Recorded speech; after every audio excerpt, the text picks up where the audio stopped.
श्री गणेशाय नमः। श्री सरस्वत्यै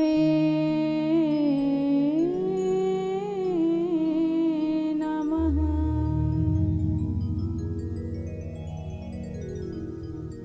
श्री गुरुचरण कमलेभ्यो नमः।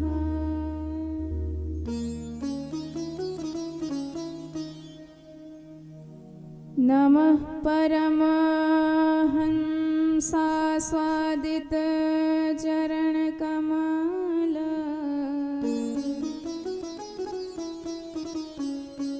चिन्मकरन्दाय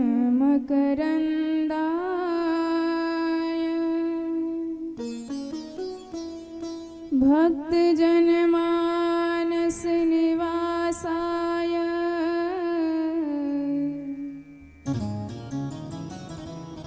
श्री रामचंद्राय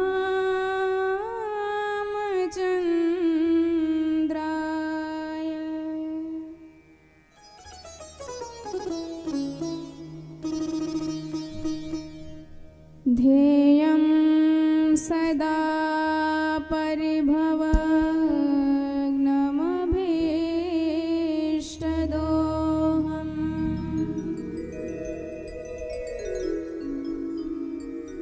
तीर्थास्पदं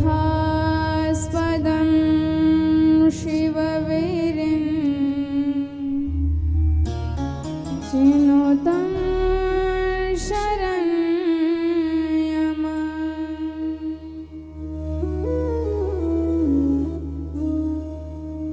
भृत्यार्तिहं प्रणतपाल भवाधिपोतम्।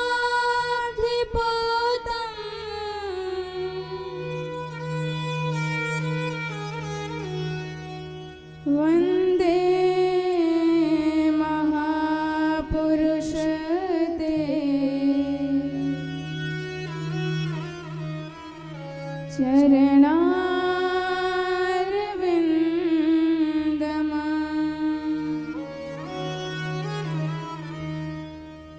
वंशी विभूषितकरा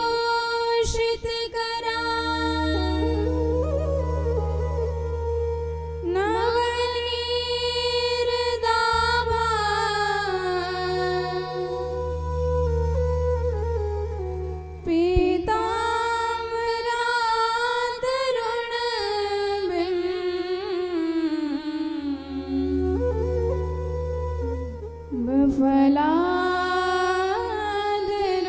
बफलादरोषा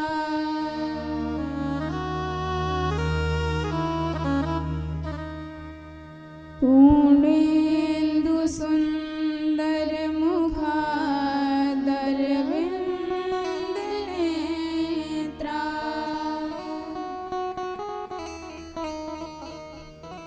कृष्णात् परं किमपि तत्त्वमहं न जाने।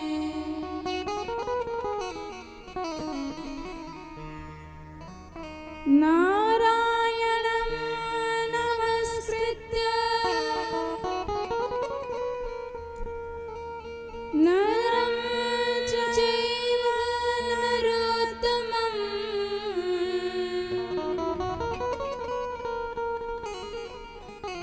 देवीं सरस्वतीं व्यासं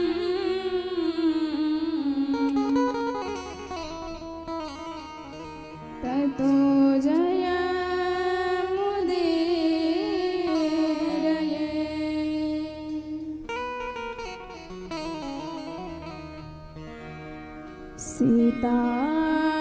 सीतानाथ समारंभा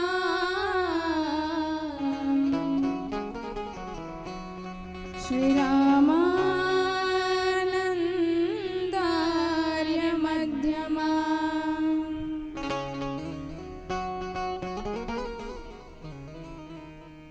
अस्मदाचार्य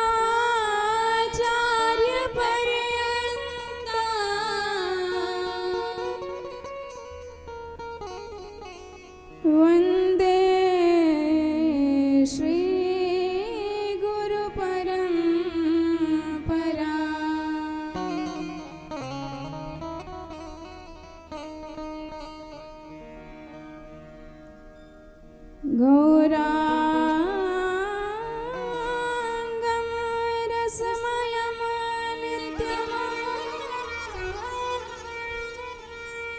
रसाचार्यं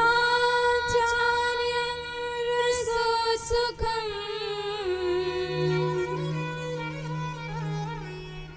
श्रीमद् रामहर्षणदेवाख्यम्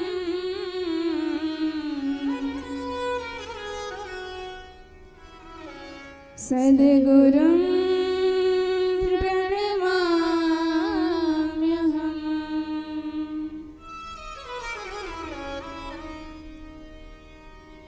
दिव्यं दिव्यकथाकारं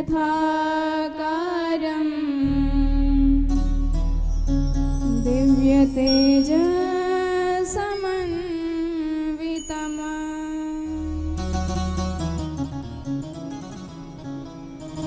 श्रीश्यामसुन्दरदेवाख्यम्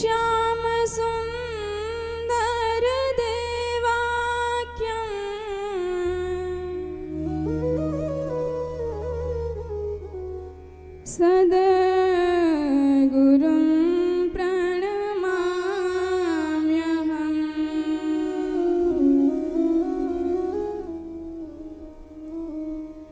जय जय श्री राधारमण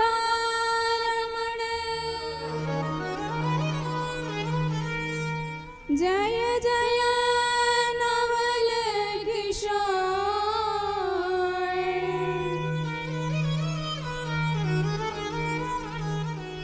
जय गोपी चित चोर प्रभु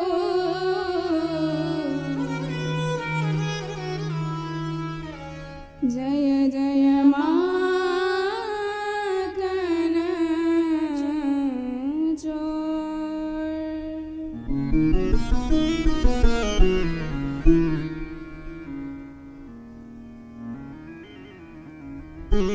बोल भक्तवत्सल भगवान की जय हो, रामलला सरकार की जय हो, जानकी मैया की जय हो, बोल सद्गुरुदेव भगवान की जय हो, हनुमंत लाल की जय हो, भद्रकाली मैया की जय हो। आइए सर्वप्रथम उसी आनंद सागर में मन को लगाते हैं जिस आनंद को कल हम यहाँ छोड़कर गए थे।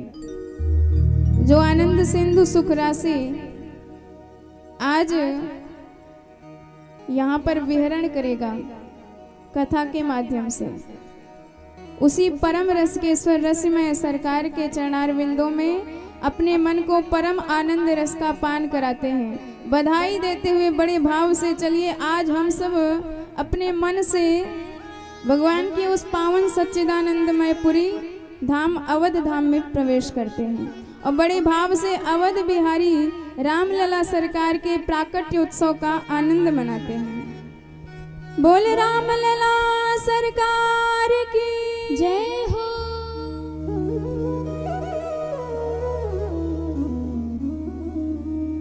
चलो देखी चलो री सखी देखिया में प्यारे रघुरैया, प्यारे रघुरैया दुलारे रघुरैया, प्यारे रघुरैया दुलारे रघुरैया। चलो रे सखी देखिया में प्यारे रघुरैया, चलो रे सखी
आवे प्यारे रघुरैया चलो रे सखी देखी आवे प्यारे रघुरैया चलो रे सखी देखी आवे प्यारे रघुरैया चलो रे सखी देखी आवे प्यारे रघुरैया। बोल राम लला सरकार की जय हो चारों भैया की जय हो।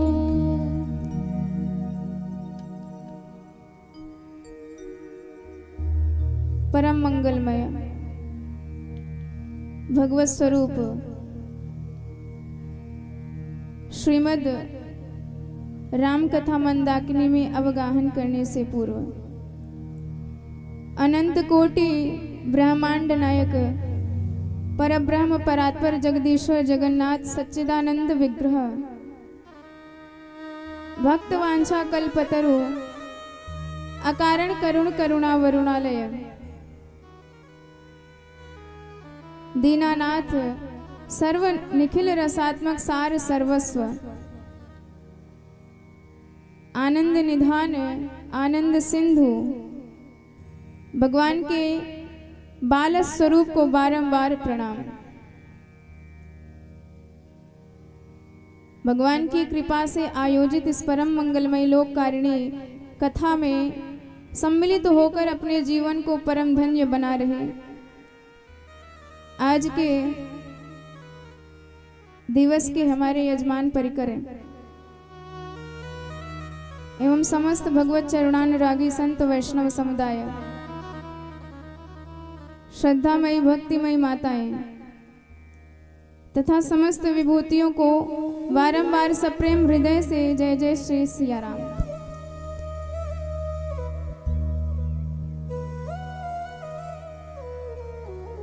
जैसा कि कल आपने श्रवण किया पार्वती जी ने प्रश्न किया भोलेनाथ से कि वह निर्गुण ब्रह्म सगुण कैसे बनता है। भगवान भोलेनाथ ने सारे कारण बताए। भगवान के जन्म के तो अनेकानेक अनंत कारण है। हरि अनंत हरि कथा अनंता भगवान स्वयं अनंत हैं और इनके हर मामले अनंत ही अनंत हैं। 5 प्रमुख कारण बताया किस कारण से भगवान का अवतार होता है। तो वही विप्र धेनु सुर संत हित लीन मनुज अवतार ब्राह्मणों की रक्षा के लिए संत वैष्णवों की रक्षा के लिए साधुओं की रक्षा के लिए धर्म की रक्षा के लिए गायों की रक्षा के लिए वही परब्रह्म मर्यादा पुरुषोत्तम के स्वरूप में धराधाम पर अवतार लेते हैं। बोल भक्त वत्सल भगवान की जय हो। और जैसे ही हमारे अवध नरेश महाराज दशरथ जी को पता चला कि हमारे यहाँ एक नहीं एक साथ चार आनंद स्वरूप पुत्र उत्पन्न हुए हैं तो अवध में बधावे बजने लगे। इतना आनंद मिला दशरथ जी को मानो चतुपुरुषार्थ पा गए हों।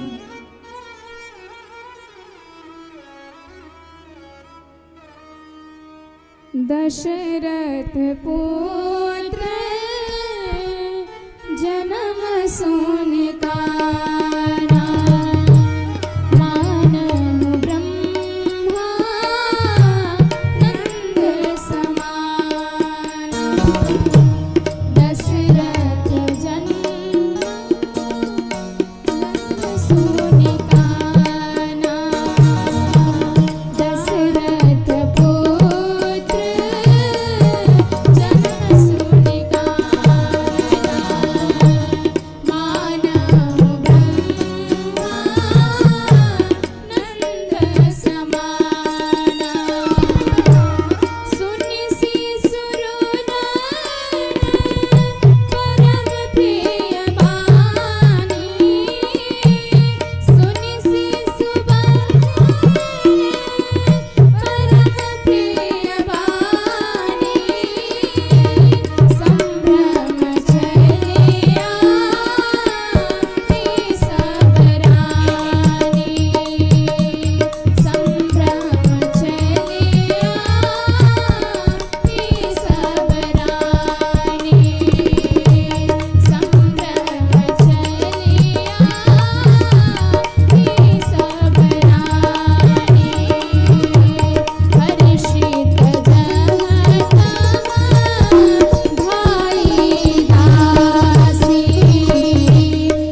भक्तवत्सल भगवान की जय हो। तो दशरथ पुत्र जन्म सुन काना, मानो ब्रह्मानंद समाना। तो जो आनंद ज्ञानियों को ब्रह्मानंद में मिलता है, जो आनंद योगियों को परमानंद में मिलता है, वही आनंद आज दशरथ जी को सच्चिदानंद भगवान के दर्शन में मिल रहा है। चार पुरुषार्थ मानो इनके यहाँ प्रकट हो गए हो। आखिर के वही तो पैदा हुआ है जो आनंद का धाम है, आनंद का भवन है, मंगल का भवन है, सुख का धाम है। तो जब साक्षात वही निर्गुण निराकार, जिसको वेद भी नहीं जान पाते इसका आकार क्या है, बड़े बड़े संत अनेकानेक वर्षांतर तक तपस्यारत रहते हैं, पर भगवान के चरण की नख की झलक तक नहीं देख पाते।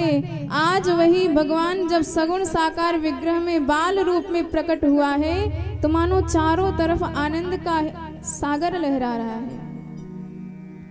गोस्वामी जी वर्णन करते हैं, जैसे ही संपूर्ण अवध में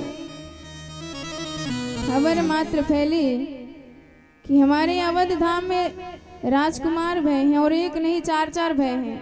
अब तो जितनी दासियां थी हर्ष में भर करके इधर उधर भागने लगी। सब उत्सव मना रहे हैं, नृत्य कर रहे हैं। इतना आनंद कि कोई उसका वर्णन नहीं कर सकता। तो यदि आप विचार करिए, यही आनंद जिसके लिए ब्रह्मादिक देवता तरसते रहते हैं, आज किसको मिला है? अवध नरेश दशरथ जी महाराज को। तो विचार करिए कि यदि यही आनंद हम भी पाना चाहें तो कैसे मिलेगा। पहले सोचना पड़ेगा आपको कि दशरथ जी की योग्यता क्या है, आखिर कौन से गुण पर रीझ करके वह निर्गुण निराकार निर्विशेष निरुपाधिक परब्रह्म आज सगुण रूप में प्रकट हुआ है। तो गोस्वामी जी तो इतने प्रभावित हैं दशरथ जी महाराज से, इनको कहते हैं अवधपुरी रघुकुल मणि राव। रघुवंश के मणि है दशरथ जी महाराज, शीश मणि। इतना श्रेष्ठ सम्मान दिया। अरे भैया, रघुवंश में अनेकानेक राजा भय और एक से बढ़कर एक से। महाराज हरिश्चंद्र परम सत्यवादी, सत्य के लिए अपना सब कुछ त्याग दिया। इतने सत्यवादी हरिश्चंद्र। और इसी वंश में भगीरथ जी हुए, जिन्होंने पतित पावनी गंगा जी को प्रकट कर दिया धराधाम पर, जो त्रैलोक्य का उद्धार कर रही हैं। रंतिदेव महाराज जो 49 दिन तक भूखे रहे, अपने शरीर का भी ध्यान नहीं दिया, केवल परोपकार के लिए। तो इतने बड़े सत्यवादी, इतने बड़े परोपकारी और इतने बड़े उपकारी महाराज हुए, पर शीश मणि की उपमा आज दी गई तो एकमात्र महाराज दशरथ जी को। ऐसा क्यों? क्योंकि किसी ने सत्य का पालन किया। कोई गंगा जी को ले आया, पर धन्य है महाराज दशरथ जी जो साक्षात सच्चिदानंद को लेके आए इस धराधाम पर। इसीलिए जो भगवान को लाए उससे श्रेष्ठ कोई नहीं हो सकता। वही तो मुकुटमणि कहा जाता है, शीश मणि कहा जाता है। और तो और केवल दशरथ जी ही नहीं, साक्षात कौशल्या जी की भी गोस्वामी जी परम सराहना करते हैं। ये कौशल्या जी भी कम नहीं है किसी से। एक बार हमारे रामलला सरकार कौशल्या जी का अंचल पकड़ के रूठ गए। जननी की सारी को अंचल गई रूठे राम, मात मोहे चंद दी जो वचन उचारे हैं। कहने लगे मैया मोहे चंद्रमा चाहिए। अब मैया ने कहा कि बेटा भूतल पे चंद को उतारना का कठिन काम है, अनहोनी बात नहीं बस की हमारी है। ये इतनी अनहोनी असंभव बात हम नहीं कर पाएंगे। अरे इतने ऊपर से चंद्रमा को धराधाम पे कोई उतार सकता है? इतना सामर्थ्य में नहीं है। राम जी ने कहा मैया बातें बनाना तो कोई आपसे सीखे। अरे भूतल पे चंद्र को उतारनो का कठिन काम, आपने तो रामचंद्र धराधाम पे उतारे हैं। अरे जब साक्षात रामचंद्र को ही ऊपर से नीचे बुला लाई तो ये चंद्रमा कौन सी गिनती में आएगा। तो श्रेष्ठ अत्यंत दशरथ जी महाराज और कौशल्या महारानी हैं। जासु स्नेह सकोच बस राम प्रकट भय आए। उन्हीं के प्रेम के नाते, उन्हीं के भक्ति के नाते तो आज साक्षात हमारे सच्चिदानंद भगवान सगुण साकार विग्रह में अवध धाम में प्रकट हुए हैं। बोल भक्त वत्सल भगवान की जय हो। व्यापक ब्रह्म निरंजन निर्गुण विगत विनोद।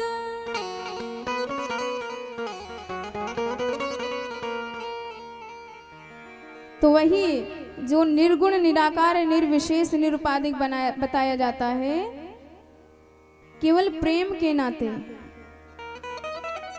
आज कौशल्या जी की गोद में समाया हुआ है।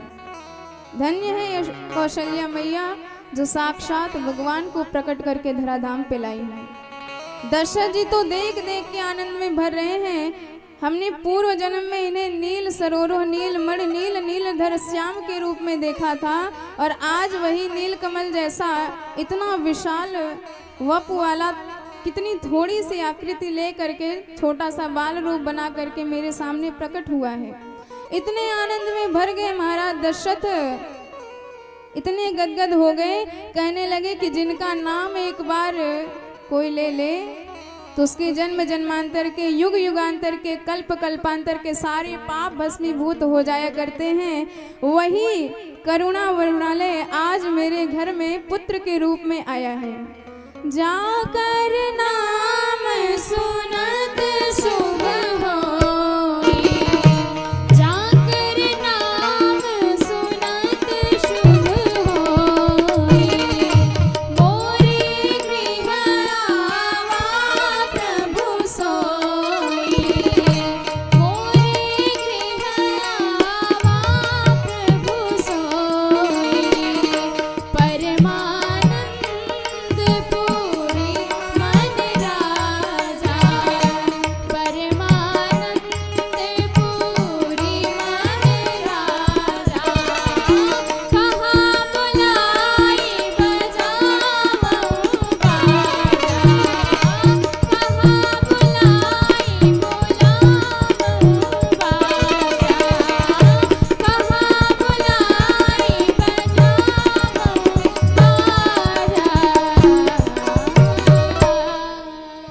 बोले भक्त वत्सल भगवान की जय हो। तो परमानंद में भर गए महाराज दशरथ जी। और तो और सारे देवी देवता छद्म वेश छल वेश बना करके भगवान के दर्शन करने आ रहे हैं। इतना बड़ा महल, आने वालों की जाने वालों की भीड़ लगी हुई है। आनंद में सब मग्न है। अच्छा, यदि आप भी चाहते हैं कि हमें भी ऐसा आनंद मिले, हमें भी हमारे जीवन में भी, हमारे हृदय भवन में भी ऐसा आनंद उमड़े, तो आपको दशरथ जी की तरह योग्य पात्र बनना पड़ेगा। आप जैसे जानते हैं दशरथ और दशमुख, हमने आपसे कल निवेदन किया था, भगवान को दो जन मिले हैं। दशरथ माने जो अपने 10 इंद्रियों को, 5 ज्ञानेंद्रियां, 5 कर्म इंद्रियां, इन 10 इंद्रियों को जो रथ बना ले, रथ अर्थात जो हमको एक स्थान से दूसरे स्थान तक लेके जाता है, हमें हमारे गंतव्य लक्ष्य तक पहुंचा देता है। तो ठीक इसी प्रकार जो अपने 10 इंद्रियों को रथ बना लेगा, साधन बना लेगा भगवान तक पहुंचने का, भगवान से मिलने का, भगवत प्राप्ति का साधन बना लेगा, तो उसके यहाँ भगवान पैदा होते हैं, प्रकट हो जाते हैं। और दशमुख ने क्या किया, दशानन ने क्या किया, 10 आनन 10 इंद्रियों को आनन मुख बना लिया। मुख अर्थात केवल भोजन के लिए, विषय भोग के लिए बना लिया। तो यदि आप पूरे शरीर को केवल विषय भोग में लगा देंगे तो भगवान आपको मिटाने के लिए आएंगे, नष्ट करने के लिए आएंगे। पर यदि आपने इन 10 इंद्रियों को भगवान से मिलने का साधन बना लिया तो फिर भगवान आपके यहाँ आएंगे। अब आपका प्रश्न होगा कि साधन बनाए कैसे, हमारी 10 इंद्रिय भगवान तक जुड़े कैसे? तो इसका उत्तर है वाणी गुणानुकथय श्रवण कथाया हस्तोच कर्म सुमन स्तव पादयो नः।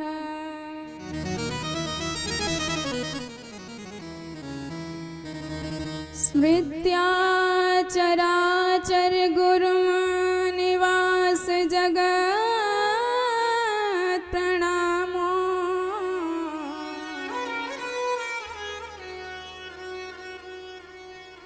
दृष्टिः सतां दर्शने स्तुभवतनूना।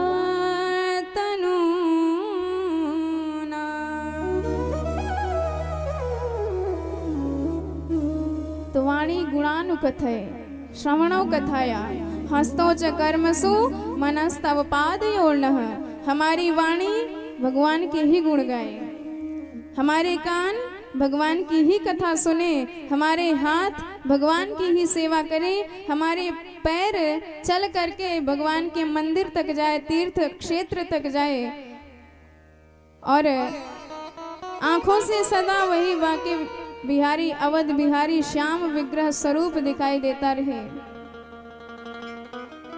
और सिर केवल भगवान के चरणों में झुकता रहे। इस प्रकार यदि आपने समस्त इंद्रियों को भगवत सेवा में लगा दिया तो समझिए कि आपने इंद्रियों को रथ बना लिया, ये भगवान तक आपको पहुंचा देंगे।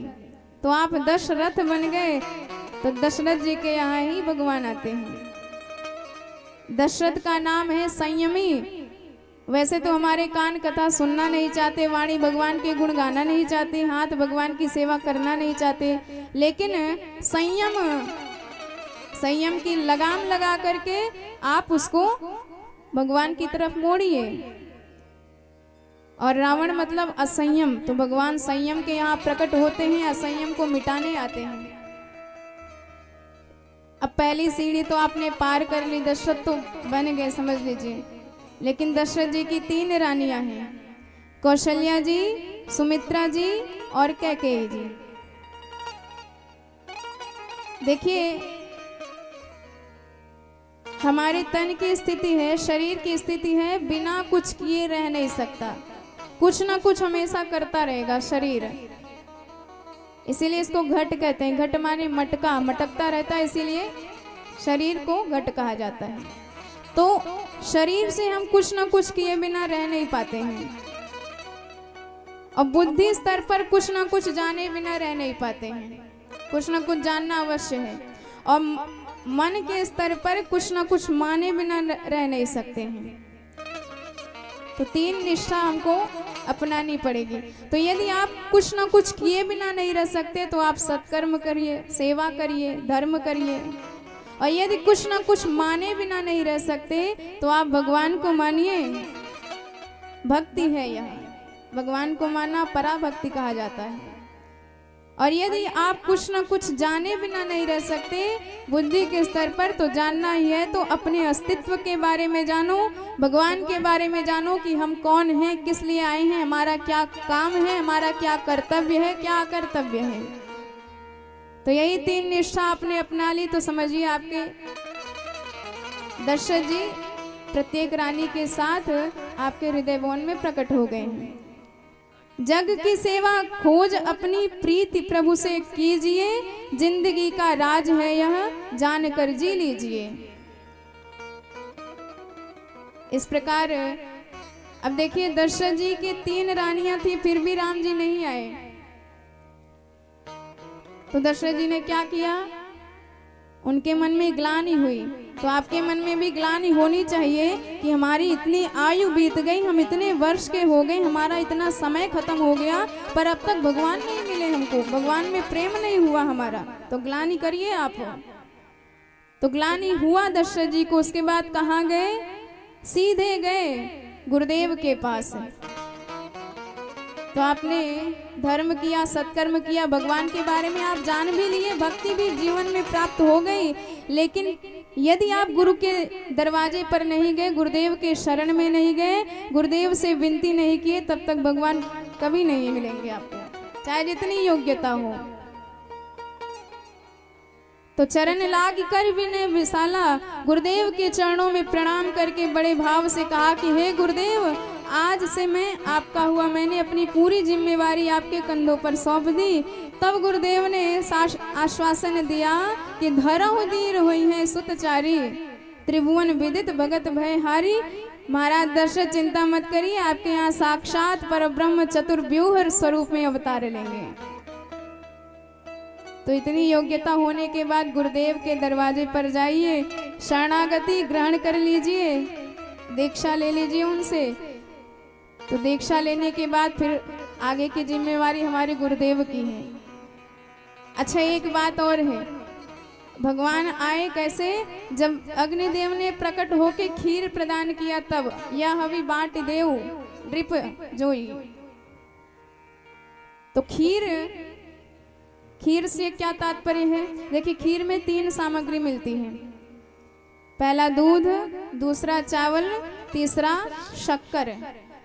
तो दूध, चावल, शक्कर से मिलके खीर बनता है, और तीनों ही चीजें सफेद होती हैं। श्वेत, श्वेत का अर्थ होता है परम पवित्र, और दूध ज्ञान का प्रतीक है। तो परम पवित्र ज्ञान भी आपके जीवन में होना चाहिए, मिलावटी ज्ञान नहीं होना चाहिए। जैसे किसी ने दूध वाले से पूछा, भैया आज तुम दूध इतना लेट क्यों लेके आए? उसने कहा, क्या करें महाराज, नल ही देर से आया, मिलावट करने में देर हो गई।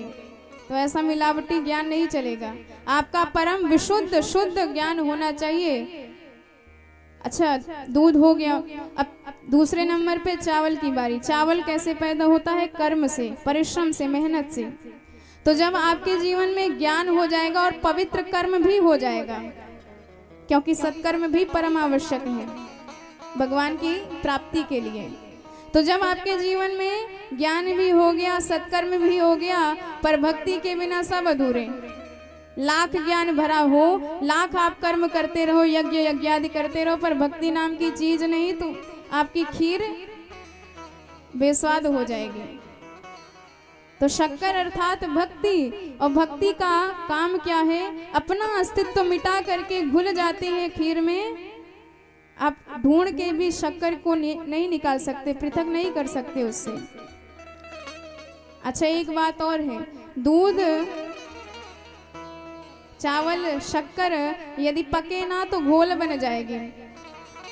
तो ठीक इसी प्रकार हमारे जीवन में ज्ञान भी हो, कर्म भी हो, भक्ति भी हो, पर जब तक विपत्ति की ताप ना लगे, विरह की ताप ना लगे, वियोग की ताप ना लगे, तब तक वह पकती नहीं। और जब तक पकेगी नहीं, तब तक राम जी कभी आने वाले नहीं। तो पकेगी कैसे? जब आप नित्य निरंतर भगवान की छटा का ध्यान करके, भगवान के ही श्री चरणों का निरंतर स्मरण करते हुए उनके विरह में रोते हैं, विलखते हैं। और जब इस प्रकार का ताप आपके हृदय में प्रकट हो जाता है, मन ही मन कामना करने लगते हैं कि हे सरकार, कब वह दिन होगा कि जब ये आंखें भी आपके उस श्याम छटा का दर्शन पाएंगी? कब वह दिन होगा कि मुझ झुलसते हुए हृदय को आप हृदय से लगाकर शांति प्रदान करोगे? जब इस प्रकार की भावना मन में रहेगी, तब अंततोगत्वा हमारे राघवेंद्र सरकार प्रकट होंगे, और उनके प्रकट होते ही जो आनंद सिंधु सुखराशि, आते ही आनंद का समुद्र लहराने लगेगा आपके हृदय में। बोल भक्त वत्सल भगवान की जय हो। तो यही आज हमारे दशरथ जी को आनंद प्राप्त हुआ है। तो इतने गदगद हो गए भगवान के प्राकट्योत्सव में कि जो कुछ उनके हाथ में लगा सब कुछ लुटाने लगे। सब कुछ अपना याचकों को दान में दे दिया, अयाचक कर दिया सबको। आज जो भी इनके दरवाजे आ रहा है सब कुछ दिए जा रहे हैं, लुटाए जा रहे हैं।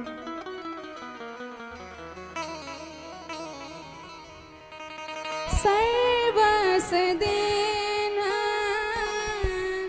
दान सबका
बोले भक्तवत्सल भगवान की जय हो।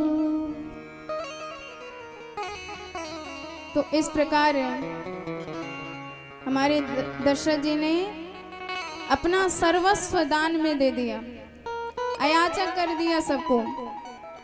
और सबसे पहले वशिष्ठ जी को बुलाया गया और नालद छेदन से पूर्व, नालद छेदन के पश्चात तो सूतक लग जाता है, क्योंकि जन्मने के बाद और मरने के बाद 10 दिन का सूतक लगता है। तो नालद छेदन से पूर्व वशिष्ठ जी ने सारे जात कर्म संस्कार करवाए, नांदी मुख श्राद्ध इत्यादि करवाया। नांदी मुख श्राद्ध कर जात कर्म सब कीन, और हाटक धेनु बसन मणि नृप विप्रन कह दीन। तो बड़े बड़े वैदिक ब्राह्मण आए, वशिष्ठ जी के साथ वेद मंत्र का उच्चारण करने लगे। विधिवत राघवेंद्र सरकार का तीनों भाइयों के साथ जात कर्म संस्कार किया गया, नांदी मुख श्राद्ध इत्यादि करे गए। उसके बाद महाराज दशरथ जी ने दिल खोल कर लुटाया, क्योंकि ये सारे जगत के मालिक आज आए हैं, लक्ष्मीपति आज आए हैं। तो दशरथ जी महाराज आज उदार मना होके सब कुछ अपना लुटाए चले जा रहे हैं। बड़े बड़े नगर दान में दे दिया, हाटक धेनु गायों का दान दिया, वस्त्रों का दान दिया, बहुमूल्य मणियों का धन का दान दिया, अन्नों का दान दिया। नृप विप्रन कह दीन, ब्राह्मणों को इतना बड़ा बड़ा दान दिया गया। इस प्रकार सर्वत्र आनंद छा रहा है, क्योंकि आनंद सिंधु सुख राशि है। पूरी दुनिया भगवान के दर्शन करने पधारी है। इतना आनंद कि एक बार हमारे चंद्रमा रोने लगे भगवान के उस प्राकट्य उत्सव पर। अब जब चंद्रमा रोने लगे, भगवान ने प्रश्न किया, क्यों भाई, आज हमारे प्राकट्य उत्सव में पूरी दुनिया आनंद मना रही है, तो तुम रो क्यों रहे, उदास क्यों हो? चंद्रमा ने कहा, महाराज अब जले पर मिर्च कम ही छिड़को। क्या बात हुई?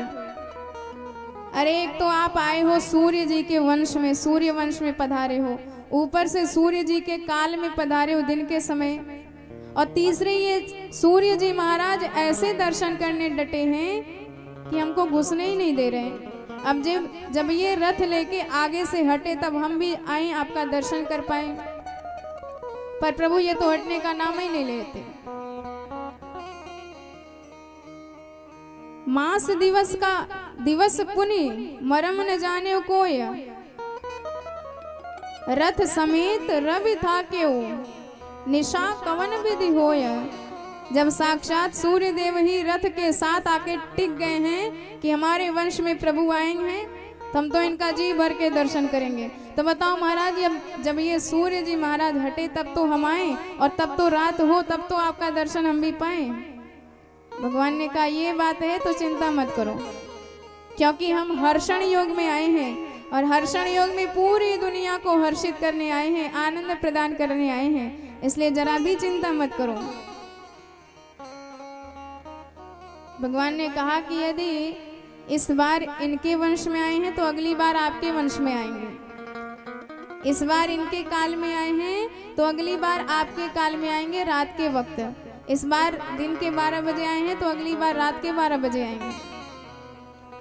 चंद्रमा को आश्वासन दे दिया भगवान राम ने। भाद्र मास की अष्टमी कृष्ण पक्ष की रात,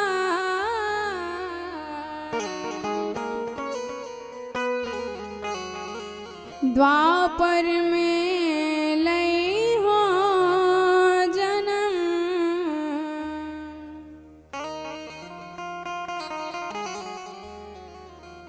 जाहु हृदय हर्षा।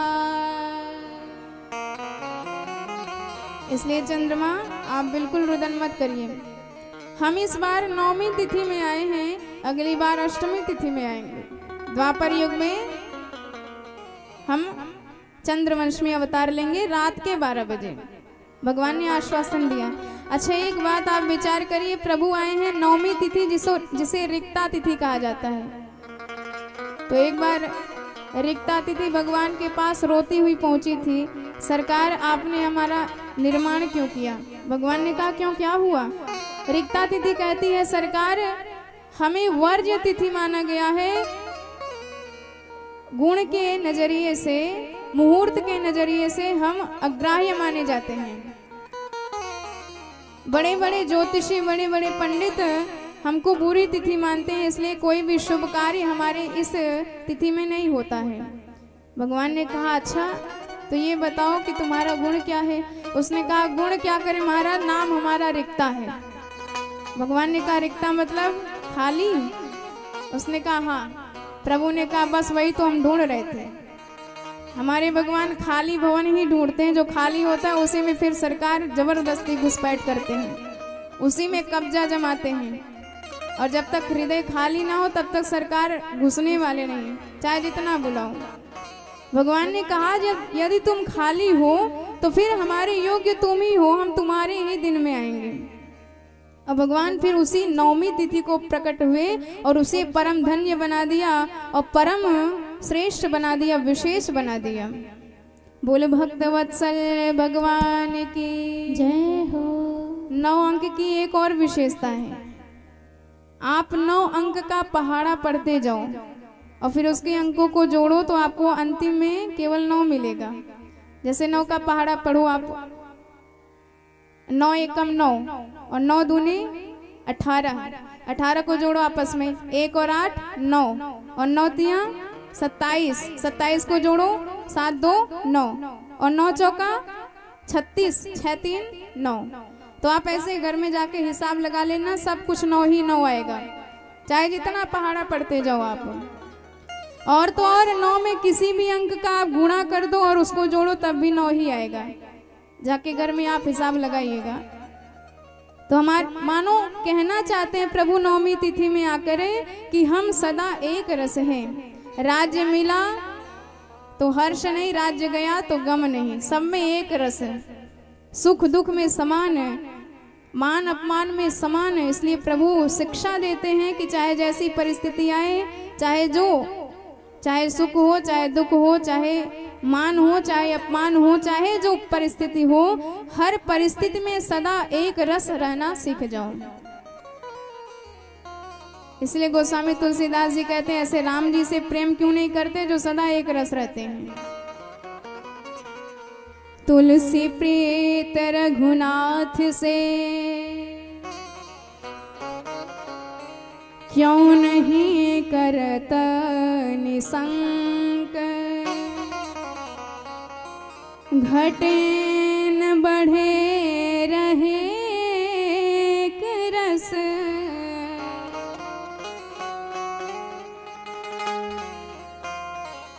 जैसे 9 को अंक।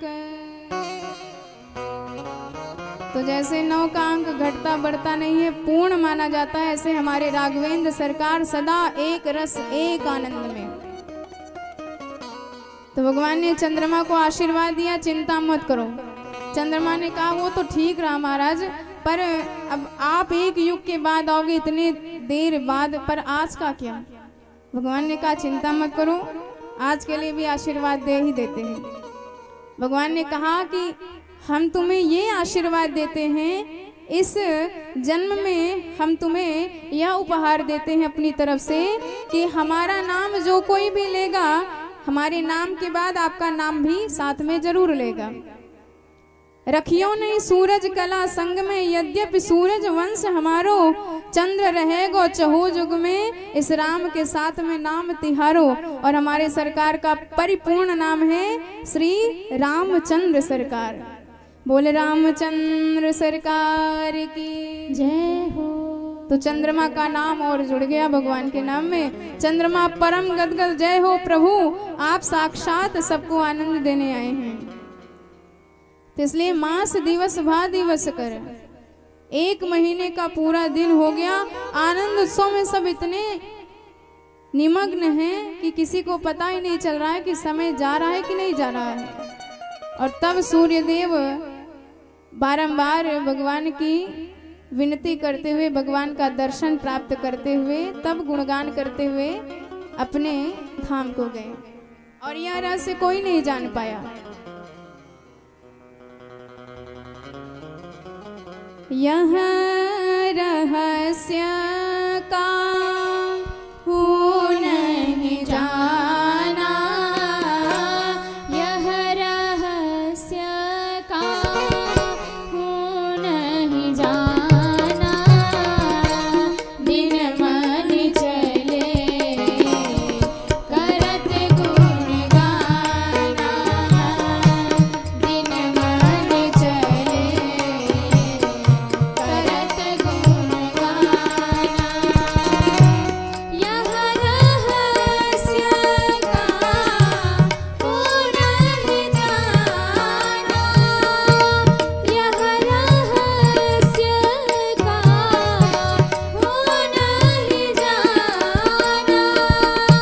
दिन मन चले करत गुण गाना। यह रहस्य का नहीं जाना, दिन मन चले करत गुण गाना, दिन मन चले करत गुण गाना। बोल भक्तवत्सल भगवान की जय हो। इस प्रकार भगवान ने अपने जन्म में चंद्रमा को परम आनंद प्रदान किया। केवल चंद्रमा को नहीं, पूरी दुनिया को भगवान आनंद प्रदान कर रहे हैं।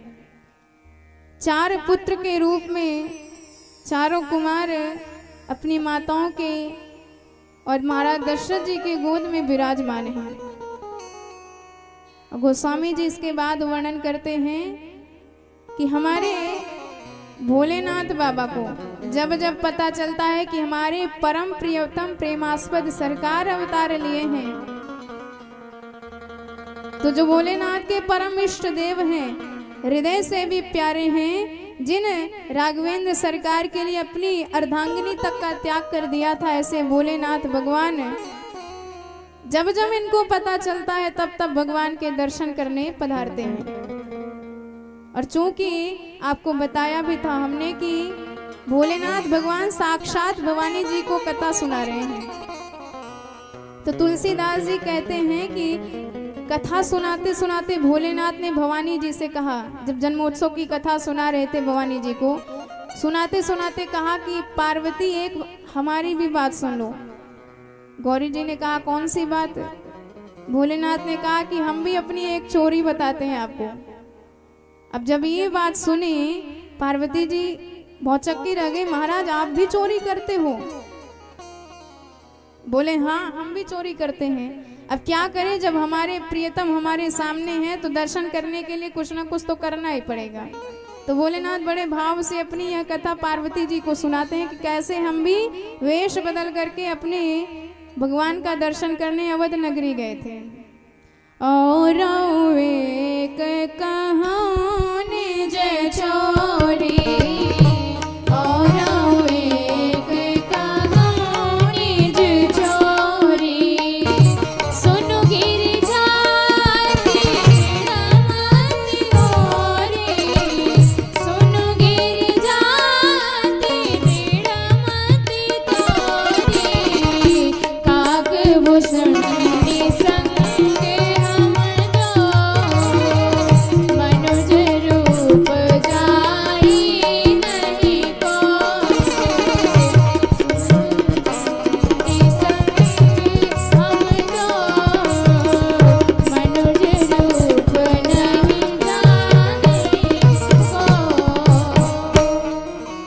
भोलेनाथ सरकार की जय हो। तो भोलेनाथ जी वर्णन करते हैं पार्वती जी के साथ। उन्होंने कहा कि हम भी भगवान के जन्म की कथा सुन करके उनके दर्शन के इतने बावले हो गए कि सीधे कैलाश से अवधपुरी की तरह चल दिए। तो यही बात आइए हम भजन के माध्यम से श्रवण करते हैं कि किस प्रकार हमारे भोलेनाथ दिव्य वेश बना करके भगवान का दर्शन करने अवध धाम पहुंचे हैं, बड़े भाव से ताली की सेवा करते हुए। बोल शंकर भगवान की जय हो। आज अयोध्या की गलियों में नाचे जोगी मतवाला, आज अयोध्या की गलियों में नाच जोगी मतवाला, आज अयोध्या की गलियों में नाच जोगी मतवाला, आज अयोध्या की गलियों में नाच जोगी मतवाला, अलख निरंजन खड़ा पुकारे देखूंगा यशोदा लाला, अलख निरंजन खड़ा पुकारे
पर श्री चंद्र विराजे, मस्तक पर श्री चंद्र विराजे, गले में सर्पों की माला, अलग निरंजन खड़ा पुकारे, देखूंगा तेरा लाला।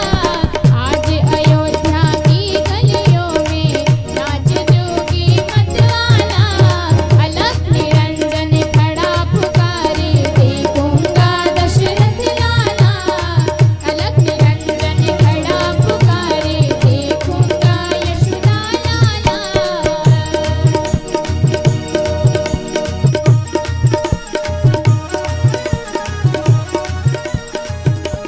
बोले शंकर भगवान की जय हो। हर हर महादेव।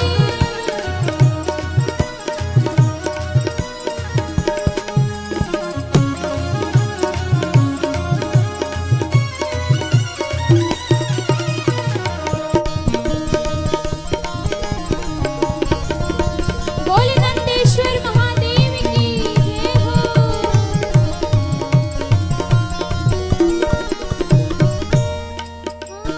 राजद्वार पर खड़ा पुकारे, बोलत है मधुरी वाणी,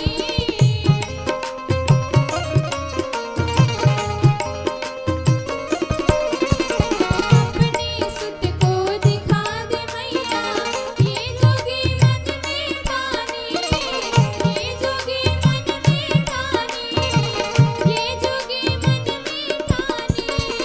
लाख हटाओ पर नहीं मानो, लाख हटाओ पर नहीं मानो, देखूंगा तेरा लाला। लाख हटाओ पर नहीं मानो, देखूंगा तेरा लाला।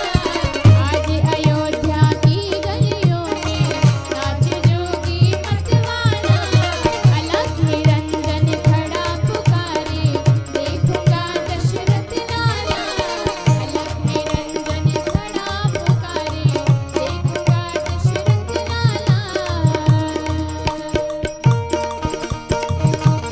बड़े भाव से ताली की सेवा करते हुए सभी लोग।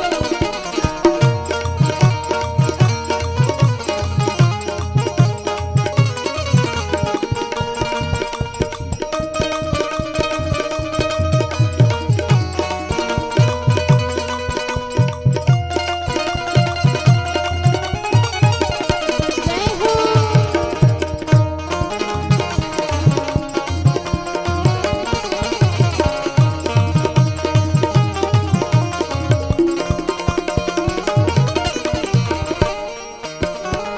मातु कौशल्या द्वार पे आई, अपने सुत को गोद ले,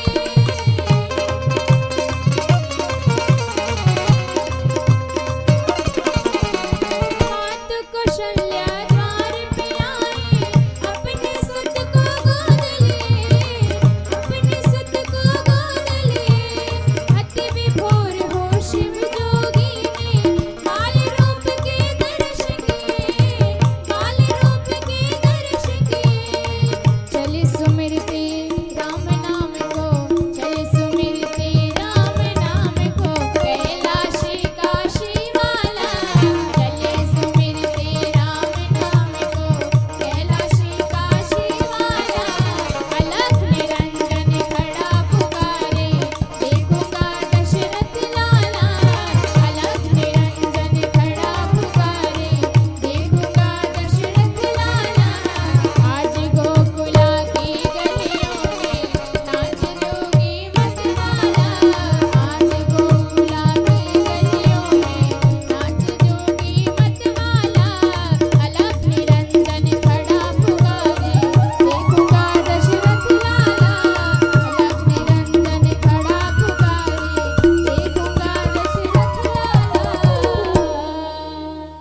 बोले भक्त वत्सल भगवान की। जय हो।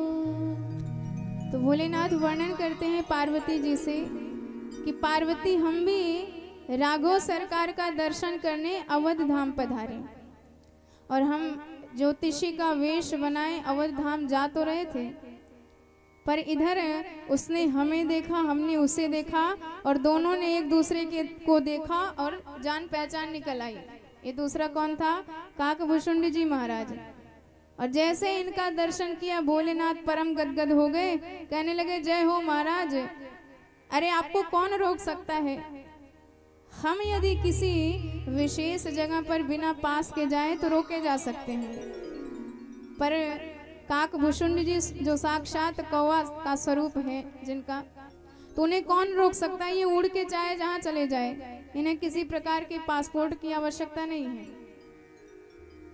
तो काकभूषुंड जी ने कहा कि महाराज आज हमारे परम इष्ट देव भगवान का अवतार हुआ है, तो अब उनका दर्शन किए बिना मन मान ही नहीं रहा था, तो क्या करें, चले आए दर्शन करने। तो भोलेनाथ ने कहा हम भी तो नहीं मान पा रहे हैं। तो दोनों ने कहा चलो महाराज मिलजुल के वेश बदल करके अवध नगरी जाते हैं, भगवान का दर्शन करते हैं। तो हमारे भोलेनाथ ज्योतिषी का वेश बनाए और काकभूषुंड जी उनके शिष्य चेला बन गए, और दोनों गुरु चेला बन करके राजद्वार पर पहुंच गए, महाराज दशरथ जी के महल पर। तो काकभूषुंड जी ने कहा महाराज इतनी ज्यादा भीड़ है, ऐसे लाइन में खड़े रहेंगे तो कई बरस बीत जाएंगे दर्शन करने में। भगवान ने कहा चिंता मत करो, अपनी कला कब काम आएगी। प्रभु ने ज्योतिषी का काम करना प्रारंभ किया। अब तो मार्ग में जो भी दिख जाता है कह देते हैं कि हम काशी से आए हैं, बनारस से, इतने बड़े विद्वान हैं ज्योतिषी के। अब किसी को कोई ज्योतिषी मिल जाए तो फिर महाराज पूछो मत, प्रश्नों की जड़ी लगा देते हैं। तो गोस्वामी जी कहते हैं अवध आज आगमी एक आयो, और करतल निरखी कहत सब गुण गण बहुतन परिचय पायो। बूढ़ो बड़ो प्रमाणिक ब्राह्मण शंकर नाम सुहायो। अब तो पूरी गली गली में अवध में खबर मच गई, हल्ला मच गया, खबर फैल गई कि भैया एक काशी से विद्वान आए हैं, शंकराचार्य नाम के पक्के ज्योतिषी हैं। एक बार किसी ने उनको अपना हाथ दिखला दिया तो पूरा भविष्य भूत वर्तमान सब बता देंगे। अब तो भीड़ लग गई हाथ दिखाने वालों की। हमारे भोले बाबा जो भी हाथ दिखाता है तो पूरा उसका जीवन बता देते हैं, भविष्य बता देते हैं कि क्या होगा, कैसा होगा। अब तो खबर फैलते फैलते रनिवास में भी खबर पहुंच गई। दासियों ने कौशल्या माँ से निवेदन किया कि माँ आज अवध धाम में एक ज्योतिषी आया हुआ है और काशी का विद्वान है, परम ज्ञानी। यदि आपने चारों लालाओं का भविष्य उससे दिखवा दिया तो बहुत बढ़िया भविष्य बताएगा वो।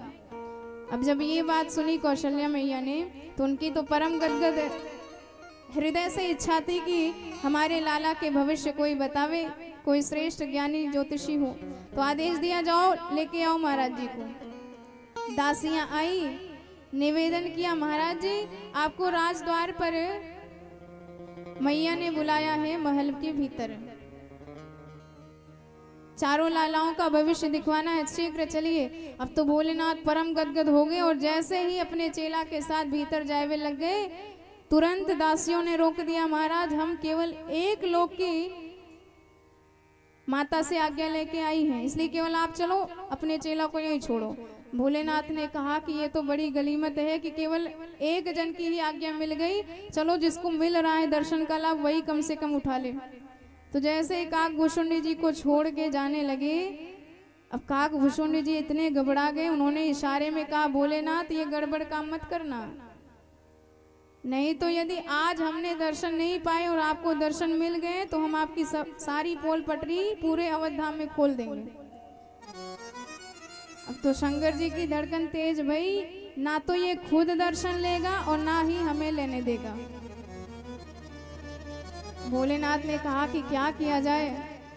उन्होंने दासियों से कहा कि देखो दासी हम बड़े वृद्ध हो गए हैं, बूढ़ो बड़ो प्रामाणिक ब्राह्मण हैं, वृद्ध हो गए हैं, हमारी नजर उतनी तेज नहीं है, हम छोटी छोटी सूक्ष्म रेखाओं को नहीं देख पाते, इसलिए अपने चेले को साथ में लिए रहते हैं। रेखा देख के ये बताता है, रेखाओं का निरीक्षण ये करता है और उसी के हिसाब से हम भविष्य बता देते हैं।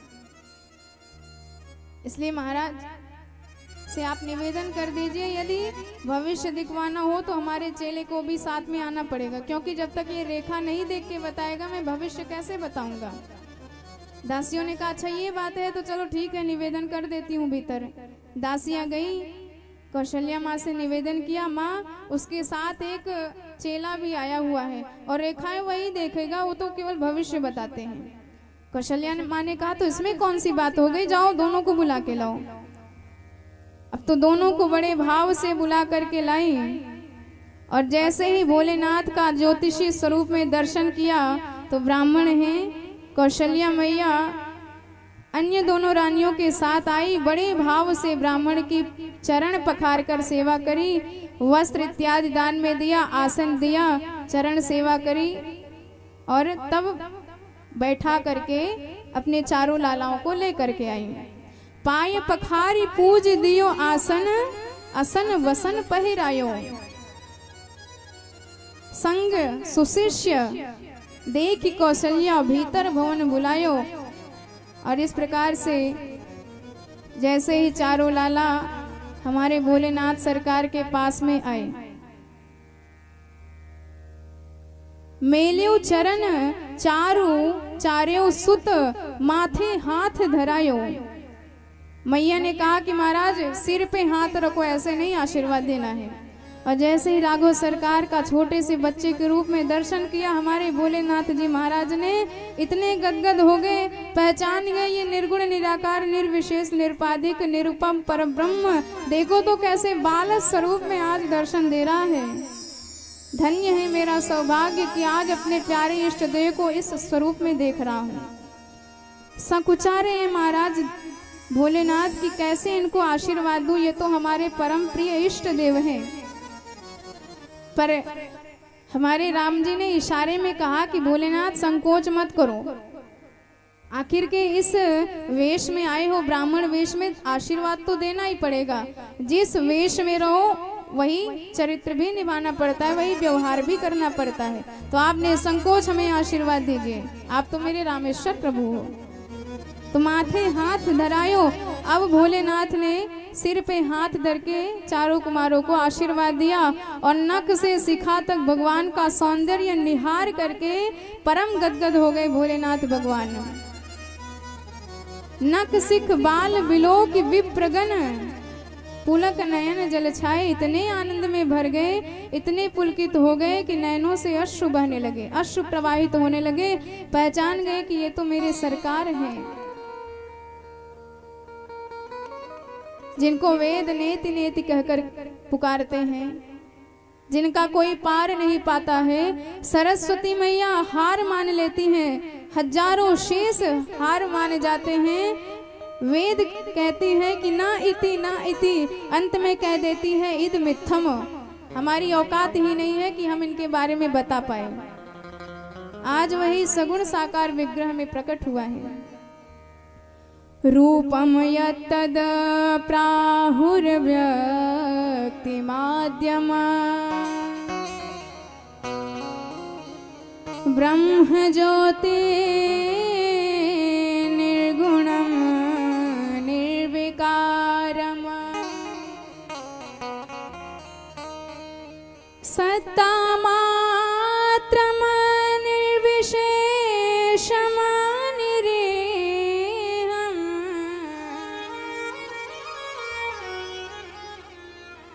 सतम साक्षात्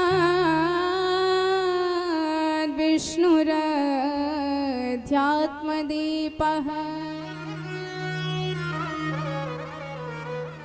परम गदगद हो गए महाराज भोलेनाथ। तो अब माताओं ने निवेदन किया कि महाराज अब लालाओं का भविष्य भी आप बताइए कि कैसा इनका भविष्य होगा, आगे वाला जीवन, आने वाला जीवन कैसा होगा, क्या कष्ट मिलेंगे, क्या सुख मिलेगा, सब विस्तार से बताइए। तो हमारे भोलेनाथ परम गदगद हो गए। लय लय गोद, अपने गोद में लाला को लेकर खिला रहे हैं। कमल कर निरखत उर प्रमोद न अमायो, हृदय में आनंद समाता नहीं है, बारंबार भगवान को गोद में उछाल उछाल कर खिला रहे हैं। और जन्म प्रसंग कहो कौशिक मख सिंह स्वयंवर गायो, भगवान के जन्म से लेकर के सिया स्वयंवर तक की सारी कथा भोलेनाथ ने बता दिया। जिस प्रकार विश्वामित्र जी के साथ वन में गए, जिस प्रकार भगवान धनुष तोड़ेंगे, सारा भविष्य वर्णन भोलेनाथ ने करके मैया को बता दिया। और जैसे ही आगे बढ़ने लगे, वन गमन की बात जैसे ही कहने वाले थे, राम जी ने इशारा किया कि बस करो महाराज, इतना आनंद आपने बताया अभी, और यदि ये वन गमन की बात बता दी तो मैया बेचारी दुखी हो जाएंगी, और जो दुख इतने दिन बाद आने वाला है वह दुख हम इन्हें आज क्यों दे। कितना आनंद मिल रहा है इन्हें हमको इस स्वरूप में देख करके। तो महाराज भोलेनाथ शांत हो गए, उसके आगे वर्णन नहीं किया। तो केवल राम जी नहीं, चारों कुमारों का भाग्य वर्णन किया, भविष्य बताया तीनों मैयाओं को। राम लखन रिपुदवन भरत कर कही जस सुजस सुनायो, और तुलसीदास रनिवास रहस बस भयो सबको मन भायो, और सन मान्यो महिदेव असीसत सानंद सदन सिधायो। इस प्रकार भविष्य बता करके, नेत्र भर करके, भगवान की छवि का दर्शन करके, परम आनंद में भर करके, तब हमारे भोलेनाथ बड़े भाव से कैलाश सानंद पधारे। बोले शंकर भगवान की जय हो। तो इस प्रकार भगवान के जन्म में भगवान भोलेनाथ उनका किस तरह से दर्शन किए, सब कथा सविस्तार पार्वती जी से बताए। अब भगवान भोलेनाथ आगे बताते हैं। गोस्वामी जी कहते हैं कि जब महाराज दशरथ जी ने जाना कि अब चारों कुमारों का नामकरण संस्कार भी करना चाहिए, तो बड़े भाव से नामकरण का अवसर जानते ही वशिष्ठ जी को बुलाया गया। नामकरण कर अवसर जाने, भूप बोली पठे मुनि ज्ञानी, बड़े भाव से वशिष्ठ जी का आह्वान किया गया। अब तो जैसे ही वशिष्ठ जी आए नामकरण करने के लिए, चारों का दर्शन किया, देख देख के धन्य हो गए कि आखिर पिताजी ने हमें कहा था कि तुम जिस वंश के पुरोहित बनोगे उस वंश में साक्षात सच्चिदानंद जन्म लेंगे, अवतार लेंगे। तो धन्य है पिताजी की बात आज मानकर मैंने सूर्य वंश का पुरोहित बनना स्वीकार किया था, और इसी पुरोहिती में मुझे आज सरकार के दर्शन हो रहे हैं। तो नामकरण में हम सब प्रवेश करते हैं, और वशिष्ठ जी ने कहा कि महाराज इनके नाम अनूप अनूप, एक नहीं हजारों नाम होंगे, अनंत नाम होंगे, पर मैं नृप कहब समति अनुमाने, फिर भी मैं अपनी बुद्धि से विचार करके जो इनका विश्व प्रसिद्ध नाम होगा वह आपके सामने वर्णन करूंगा। हमारे गोस्वामी जी ने तो राम जी से लेके तब शत्रुघ्न जी का नामकरण किया है। तो यदि हमको राम तत्व पाना है तो हमें नीचे से प्रारंभ करना पड़ेगा, क्योंकि यदि आपको परम लक्ष्य प्राप्त करना है और उन्नति प्राप्त करनी है तो नीचे सीढ़ी से चढ़कर तभी ऊपर जाना पड़ेगा। तो आप जब तक शत्रुघ्न लाल का सहारा नहीं लोगे तब तक राम तत्व को नहीं प्राप्त कर सकते हो। तो आइए हम सब बड़े भाव से छोटे सरकार के नाम से शुरुआत करते हैं। तो क्या रखते हैं हमारे सबसे छोटे सरकार का नाम? वशिष्ठ जी महाराज। परम आनंद में भर करके उनके गुणों की व्याख्या करते हुए उनका भव्य नामकरण करते हैं। जाके सुमिरन तेरे पुनासा, नाम शत्रुघ्न वेद प्रकाशा। जाके सुमिरन तेरे पुनासा, नाम शत्रुघ्न वेद प्रकाशा।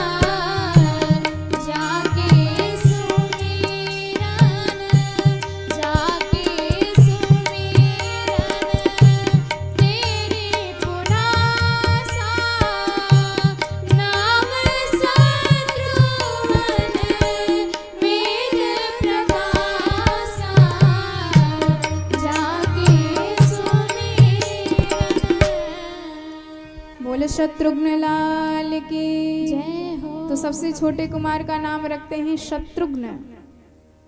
शत्रुघ्नो नित्य शत्रुघ्न। तो इनका काम क्या है? इनका काम ये है हमारे जीवन में, हमारे हृदय में जितने भी दोष हैं, जितने भी नित्य शत्रु हैं, सबका हनन कर डालते हैं।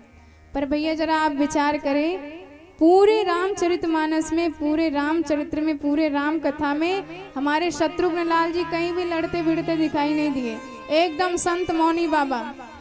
पर इनका नाम रख रहे हैं शत्रुघ्न। ये तो हमारे लखन लाल जी के ऊपर ज्यादा सूट करता है।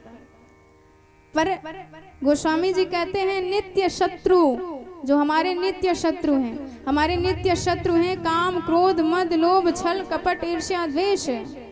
और जब तक ये हमारे हृदय में भरे हैं तब तक आप भगवत कृपा के भाजन कभी नहीं बन सकते हो। तो यदि आपको राम जी को बुलाना है तो सबसे पहले शत्रुघ्न लाल का स्मरण करना पड़ेगा, क्योंकि इनके स्मरण मात्र से जाके सुमिरन ते रिपुनासा, स्मरण किया आपने, स्मरण करते ही सारे प्रकार के शत्रुओं का नाश हो जाता है। जितने भी काम क्रोध हृदय में विराजमान है सबके सब नष्ट हो जाते हैं। और जब काम क्रोध आपके नष्ट हो जाएंगे तब आप थोड़े से ऊपर बढ़ जाओगे। और इसके बाद दूसरे कुमार का नाम रखते हैं लक्षण धाम, सुराम प्रिय, सकल जगत आधार, गुरु वशिष्ठ तेहि राखी हो, लक्ष्मण नाम उदार। तो दूसरे सरकार का नाम रखते हैं लखन लाल। बोले लक्ष्मण भगवान की जय हो। तो जैसे ही आपके हृदय भवन से सारे शत्रु विकार नष्ट हो जाएंगे, वैसे ही आपका भवन खाली होगा। और खाली होने के साथ हृदय में दृढ़ लक्ष्य बन जाएगा, आप तो भगवत प्राप्ति करके ही रहेंगे। और जहां आपका लक्ष्य पुष्ट हुआ कि राम जी से मिलके ही दम लेंगे, तो सबसे पहले भगवान राम की प्यारी भक्ति हमारे हृदय में उमड़ने लगेगी। और जब आनंद का सागर उमड़ने लगेगा तभी भगवान आते हैं।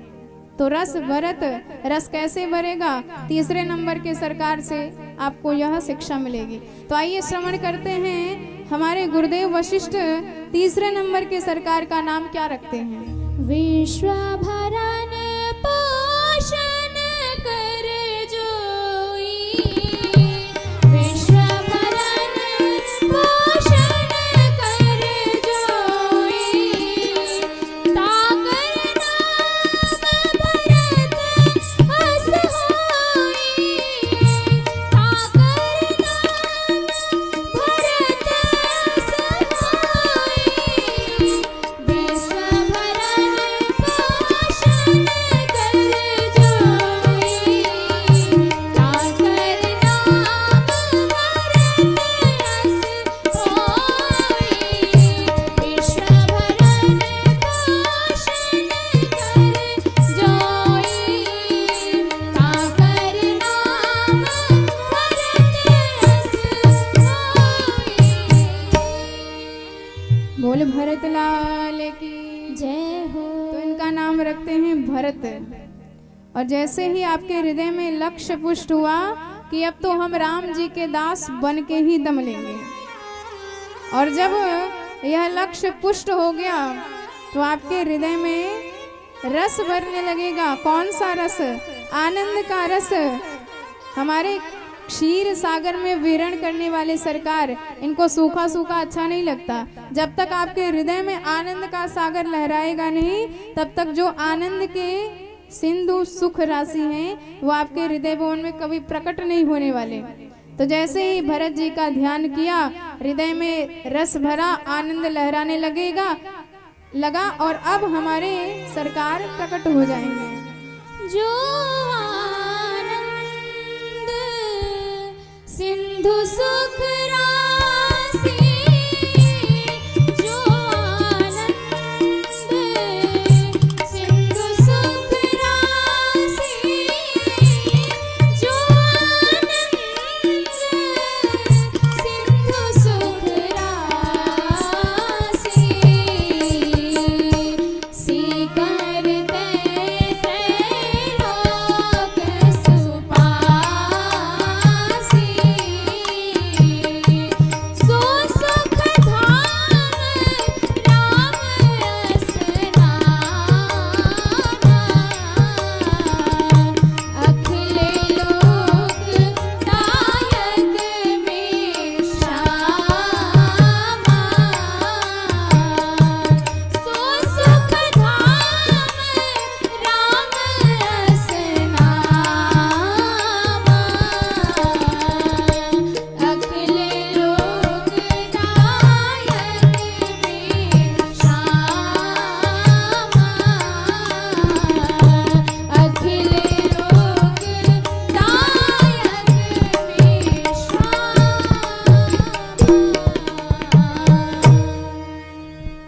बोल राघवेंद्र सरकार की जय हो।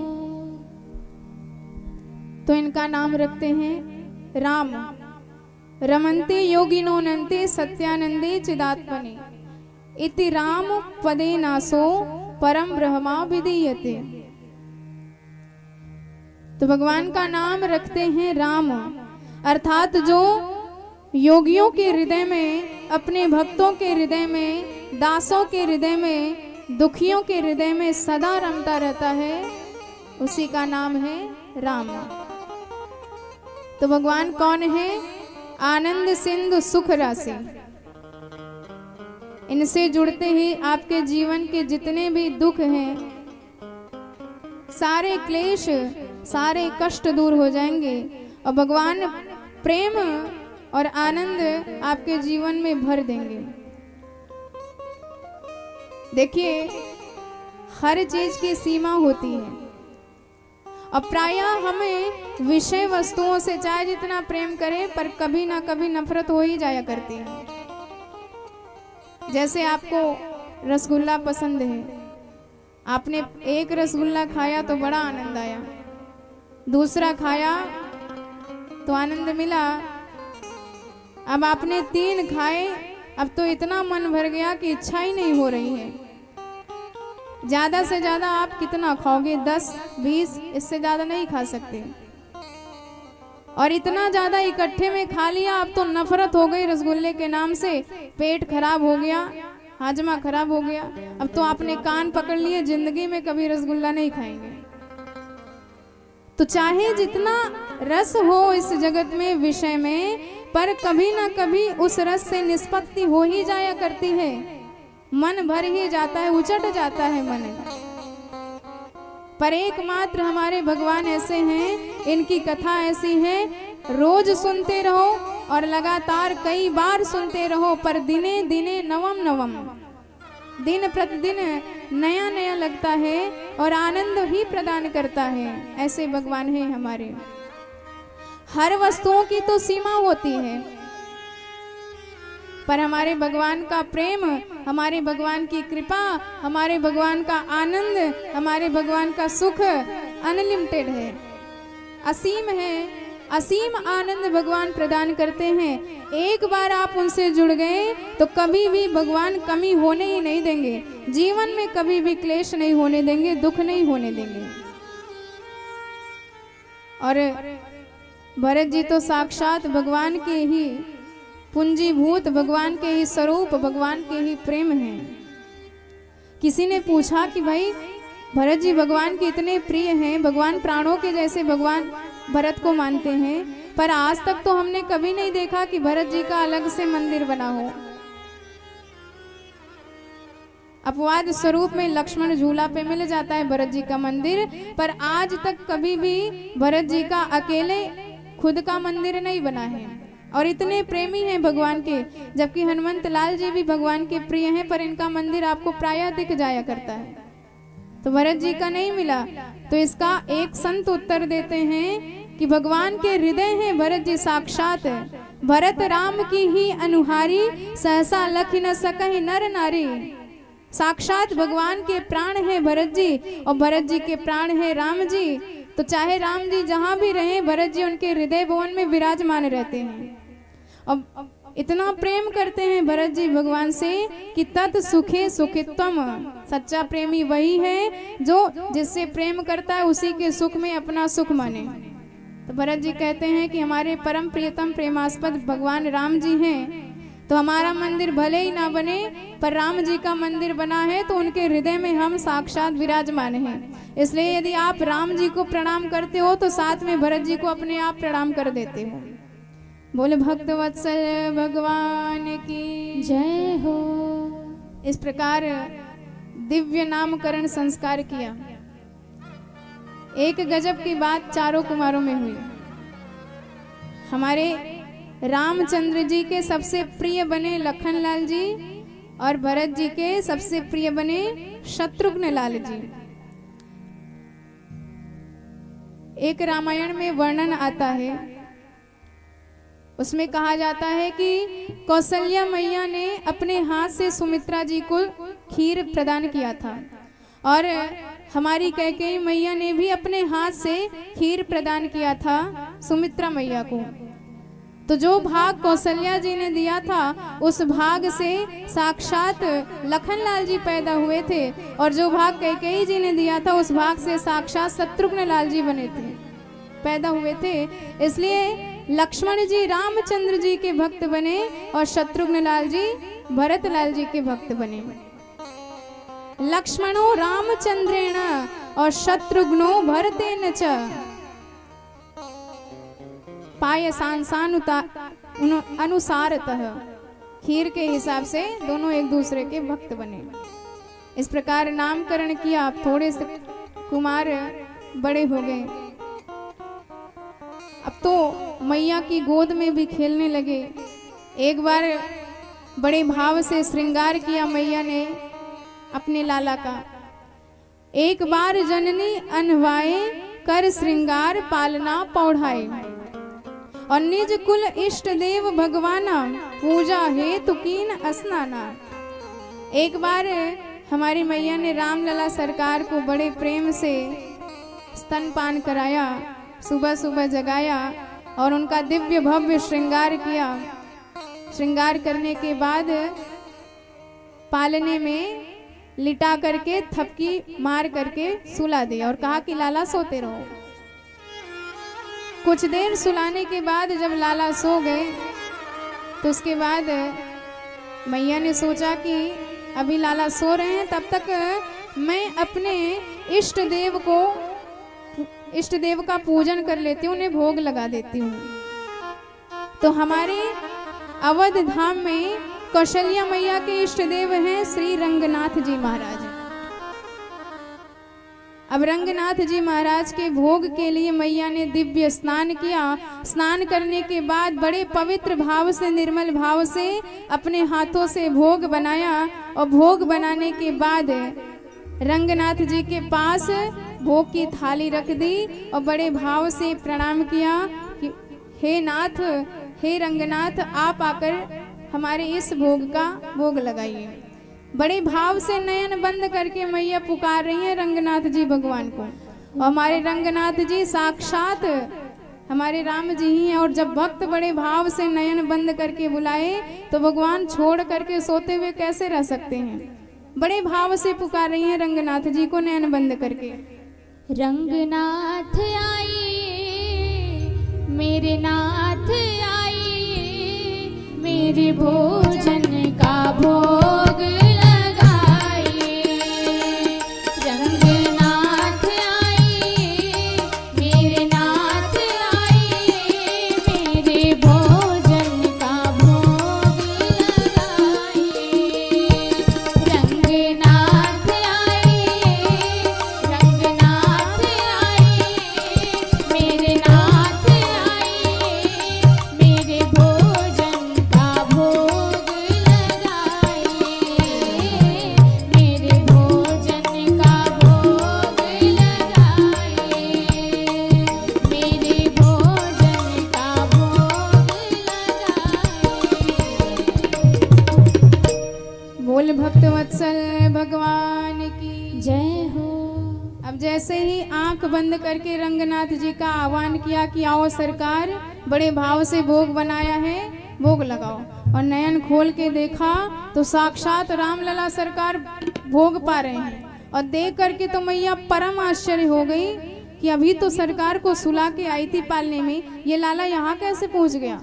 दौड़ करके गई, पालने में देखा तो राम जी सोते नजर आए। इतना आश्चर्य कि बता नहीं पा रही है, परम भौचक्की रह गई। और फिर से मंदिर में आई, देखा कि राम जी भोजन कर रहे हैं। फिर दौड़ के पालने में गई, वहां लाला सोते नजर आए। तो दोनों जगह बालक का दर्शन किया तो मैया परम आश्चर्यचकित रह गई। यहाँ वहां दुई बालक देखा, मति भ्रम मोर की आन बिसेखा। सोचने लगी कहीं मैं स्वप्न तो नहीं देख रही हूँ। किम स्वप्नम एव दुत देव माया, किम वा बतियो बत बुद्धि मोह। या मेरे बुद्धि का भ्रम है या मेरा मोह है। दोनों जगह राम कैसे दिखाई दे रहे हैं। और मैया को परम आश्चर्य जान करके, परम आकुल देख करके तब राम जी ने मधुर मुस्कान मैया की तरफ दिखाया। देख राम जननी अकुलाई, प्रभु हंस देने मधुर मुस्काने। और जैसे ही राम जी की मधुर मनोहारी मुस्कुराहट छटा का दर्शन किया मैया ने, तो उनको लगा कि उन राम जी के रोम रोम में अनेकानेक करोड़ों ब्रह्मांड लटक रहे हैं। तो हमारे कृष्ण भगवान ने भी विश्व दर्शन कराया था मैया यशोदा को। उनके मुखमंडल में ही विराट ब्रह्मांड का दर्शन हुआ यशोदा मैया को। और यहाँ ठीक वैसे ही हमारी राघव सरकार भी कौशल्या मैया को अपने रोम रोम में ब्रह्मांड लगे हुए दिखा रहे हैं। तो जब अनंत कोटि ब्रह्मांड का दर्शन किया, मैया समझ गई कि मेरे सामने पुत्र के रूप में साक्षात अनंत कोटि ब्रह्मांड नायक ही विराजमान हुआ है।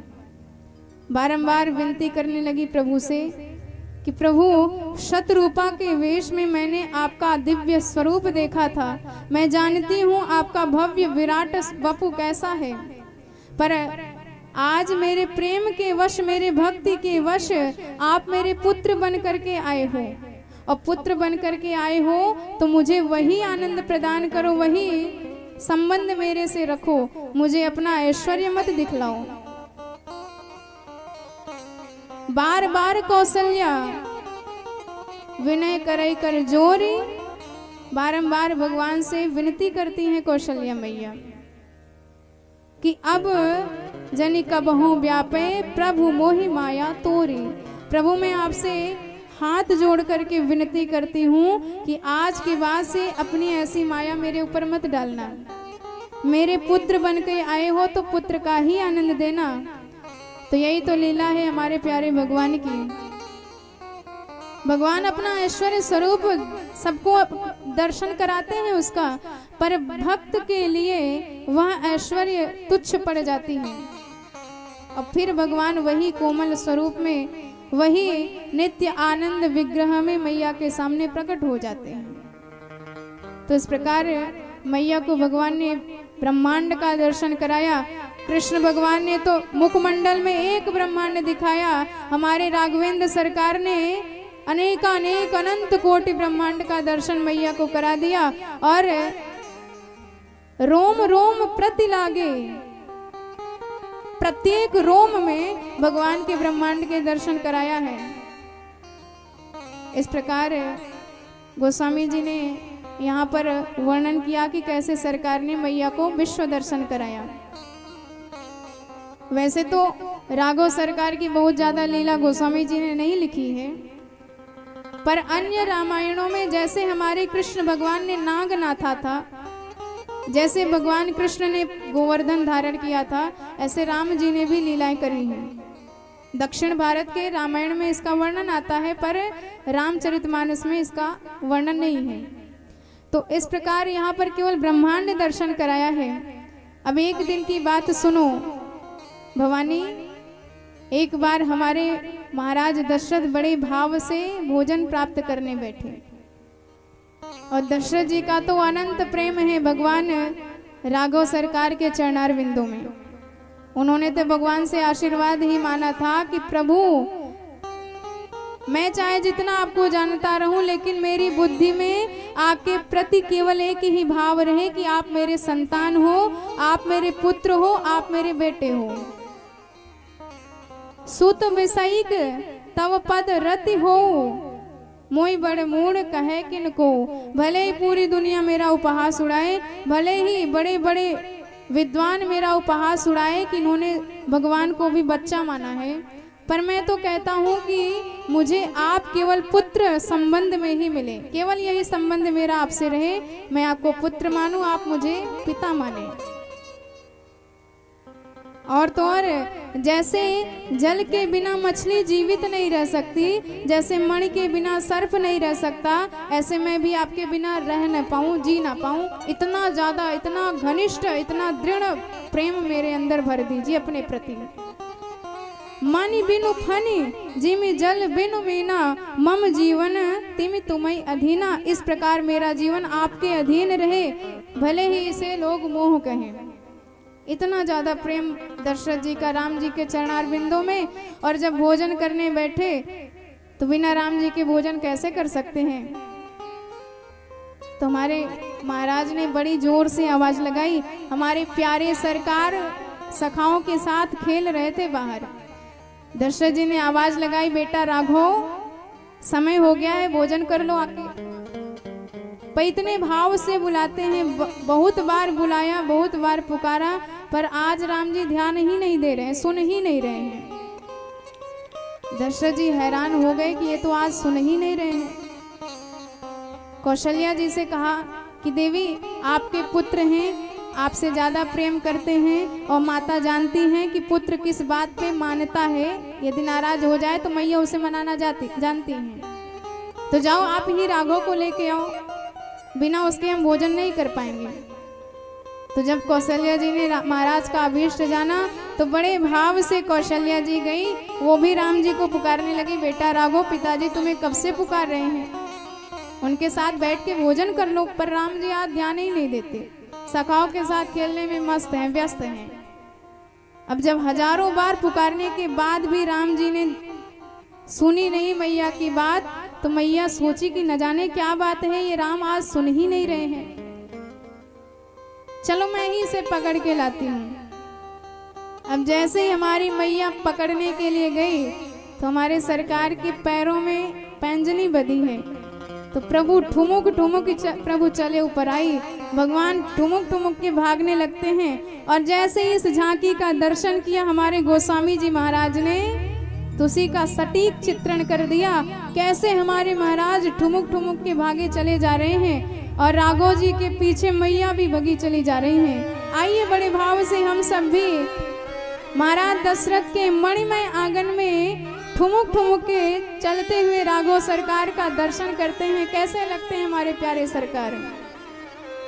बोल भक्तवत्सल भगवान की जय हो।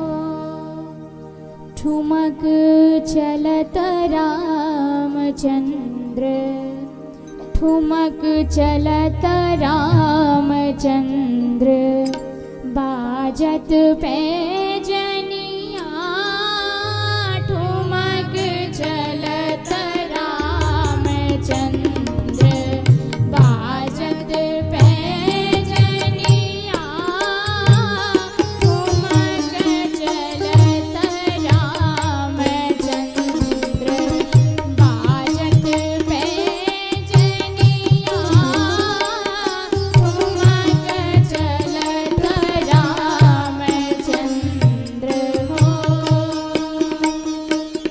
तिलक तिलक उठत धाये, तिलक तिलक उठत धाये, गिरत भूमि लट पटाये, गिरत भूमि लट पटाये, धाय मात गोद लेत, धाय मात गोद लेत, दशरथ की रनिया, ठुमक चलत रामचंद्र, बाजत पैजनिया, ठुमक चलत रामचंद्र हो।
बोल राम लला सरकार की जय हो।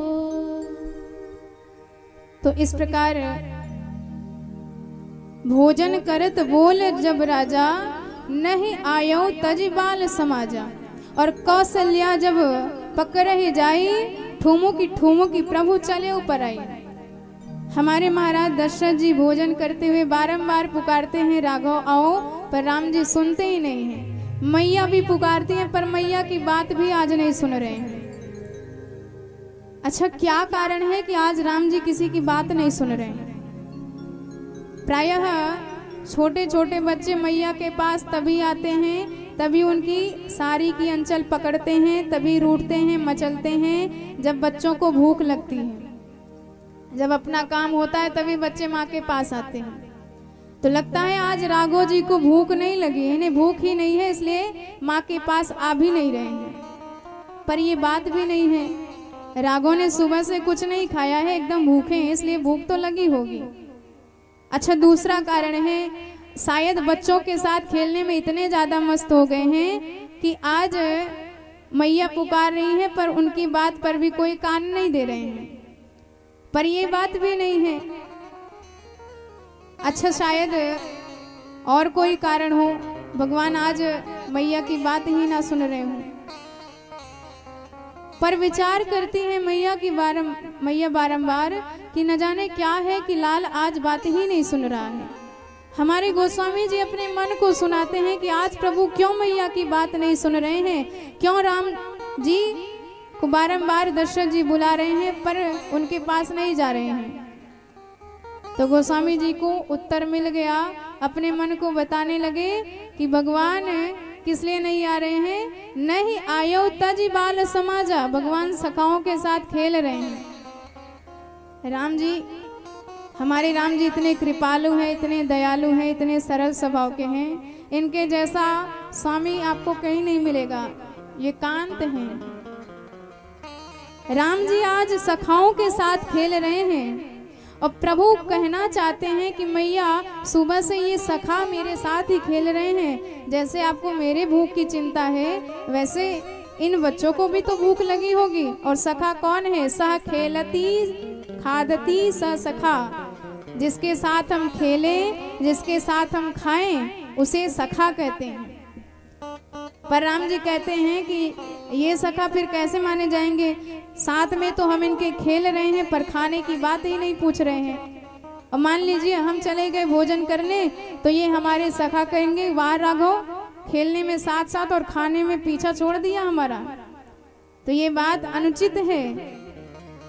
इसलिए बारंबार आते ही नहीं है कि जब तक हमारे सखा भोजन नहीं करेंगे हम भी नहीं आएंगे। पर मैया इस बात को नहीं समझ पाई। मैया ने सोचा कि न जाने क्या बात है, चलो मैं ही से पकड़ के लाती हूँ। तो मैया दौड़ गई राघव सरकार के पीछे। अब राम जी तो छोटे से कितना भाग पाएंगे। अब जैसे ही मैया भागी, राम जी भी भागे, पर मैया ने दौड़ करके राघव को पकड़ लिया। हमारे सरकार भी पकड़ में आ गए। जिनको बड़े बड़े संत नहीं पकड़ पाते ध्यान में, आज वही कौशल्या मैया की पकड़ में आ गए। देख देख के आकाश में सभी देवी देवता गदगद होने लगे। धन्य है ऐसे भक्त जो साक्षात भगवान को भी पकड़ लेते हैं, अपने बंधन में बांध लेते हैं।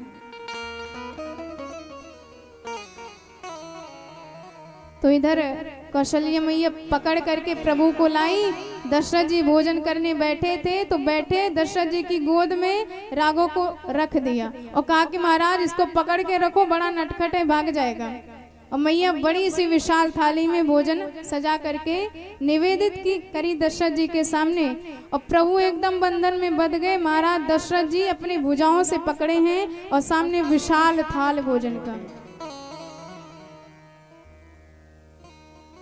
भोजन करत चपल चित इत उत अवसर पाए। अब हमारी सरकार बेचारे बंधन में आ गए, उनका मन ही नहीं लग रहा है।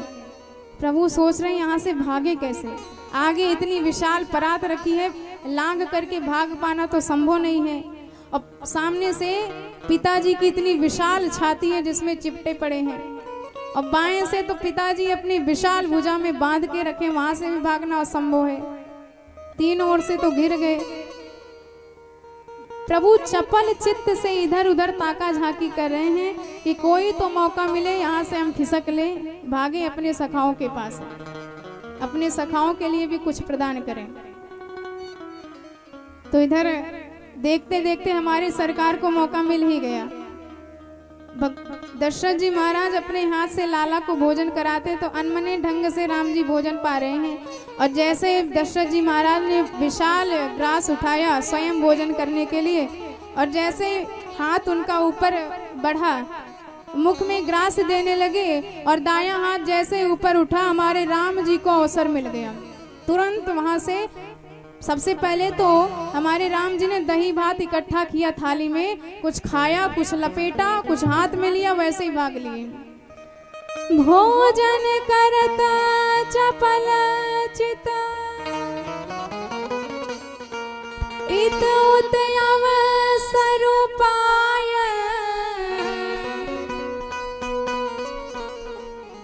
भाजी चले किलकत मुख,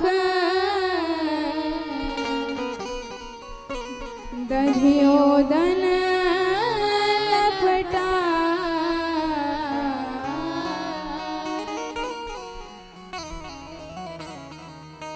बोले भक्त वत्सल भगवान की जय हो। तो हमारी सरकार कुछ तो खाए, कुछ तो लपेटे और कुछ तो हाथ में लेके भाग लिए। अब जब ये दशा हमारे गोस्वामी जी महाराज ने देखी तो परम निहाल हो गए। कोई भक्त पूछने लगा, क्यों सरकार, ये लपेटने का काम आपने कब से शुरू कर दिया? खा भी रहे हो, लपेट के समेट के भी ले जा रहे हो, इसका अर्थ समझ में नहीं आया।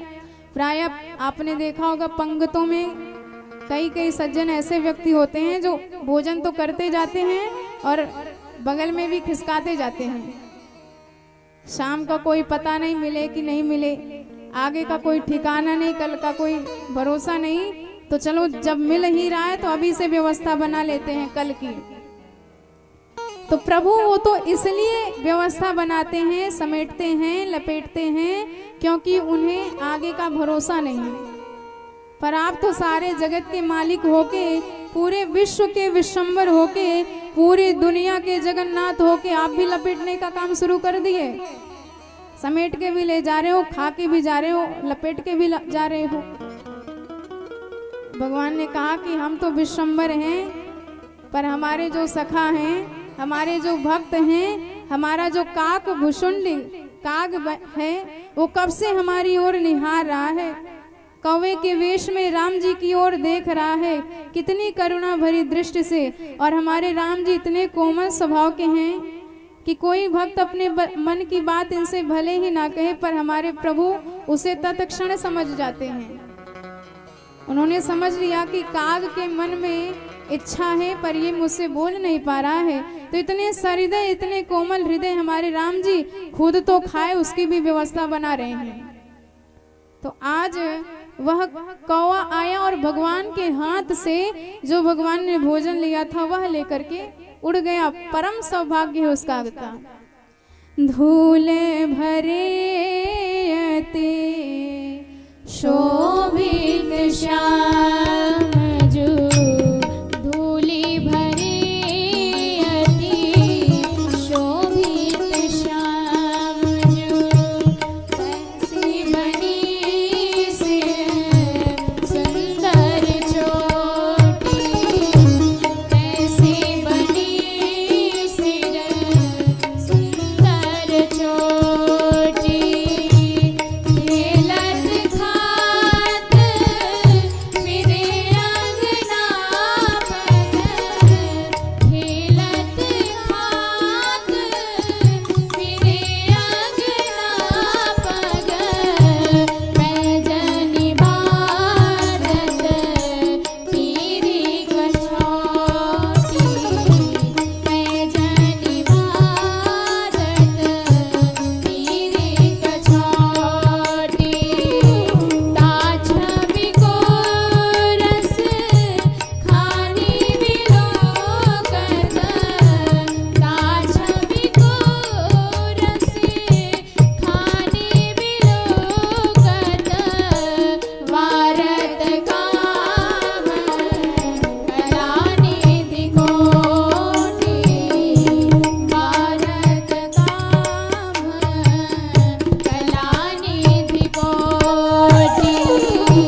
सरकार की जय हो।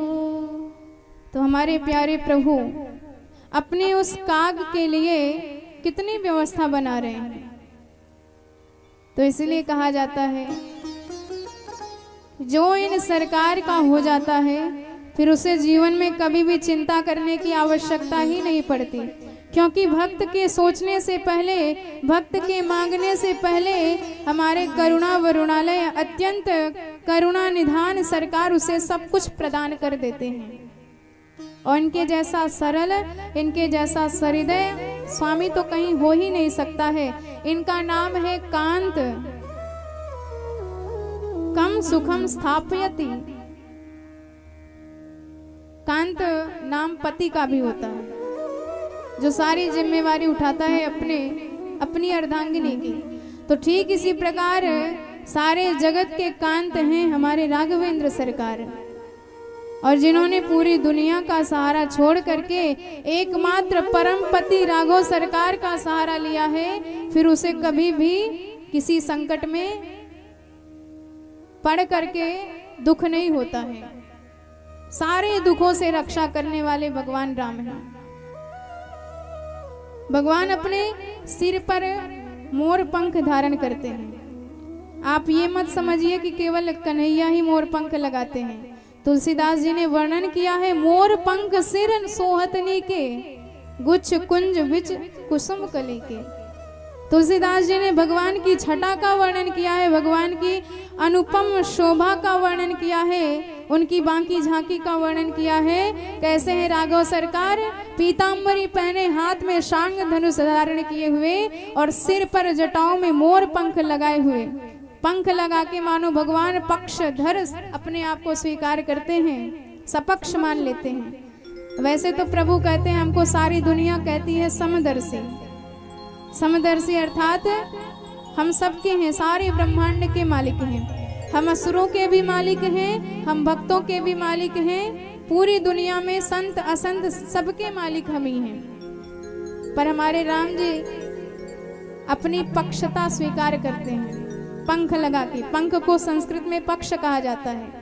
मानो भगवान कहते हैं, समदर्शी मोहि का सबको, पर सेवक प्रिय अनन्य गति सो।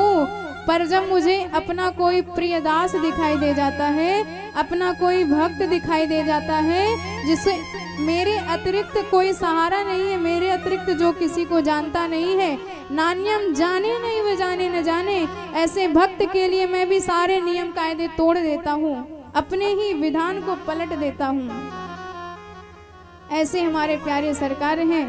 आइए एक बार बड़े भाव से ऐसे मोर पंखधारी भक्तों के भक्त वत्सल भगवान राम जी का हम सब भी स्मरण करते हैं बड़े भाव से। ताली की सेवा करते हुए सभी लोग।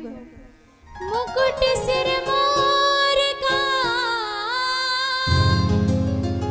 मेरे चित चोर का, मेरे चित चोर का, दो नैना नैना नैना, दो नैना नैना नैना, दो नैना सरकार के कटिल कटार से, दो नैना सरकार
पक्ष लगाकर भगवान स्वीकार करते हैं कि वैसे तो मैं समदर्शी हूँ, पर जहाँ मुझे अपना अनन्य आश्रित भक्त दिखाई देता है, जिसके लिए मैं ही उसका प्राण हूँ, मैं ही उसका त्राण हूँ, तो फिर मैं उस भक्त के लिए अपने नियम को तोड़ देता हूँ।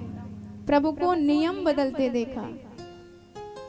ये साक्षात भक्त वत्सल भगवान है।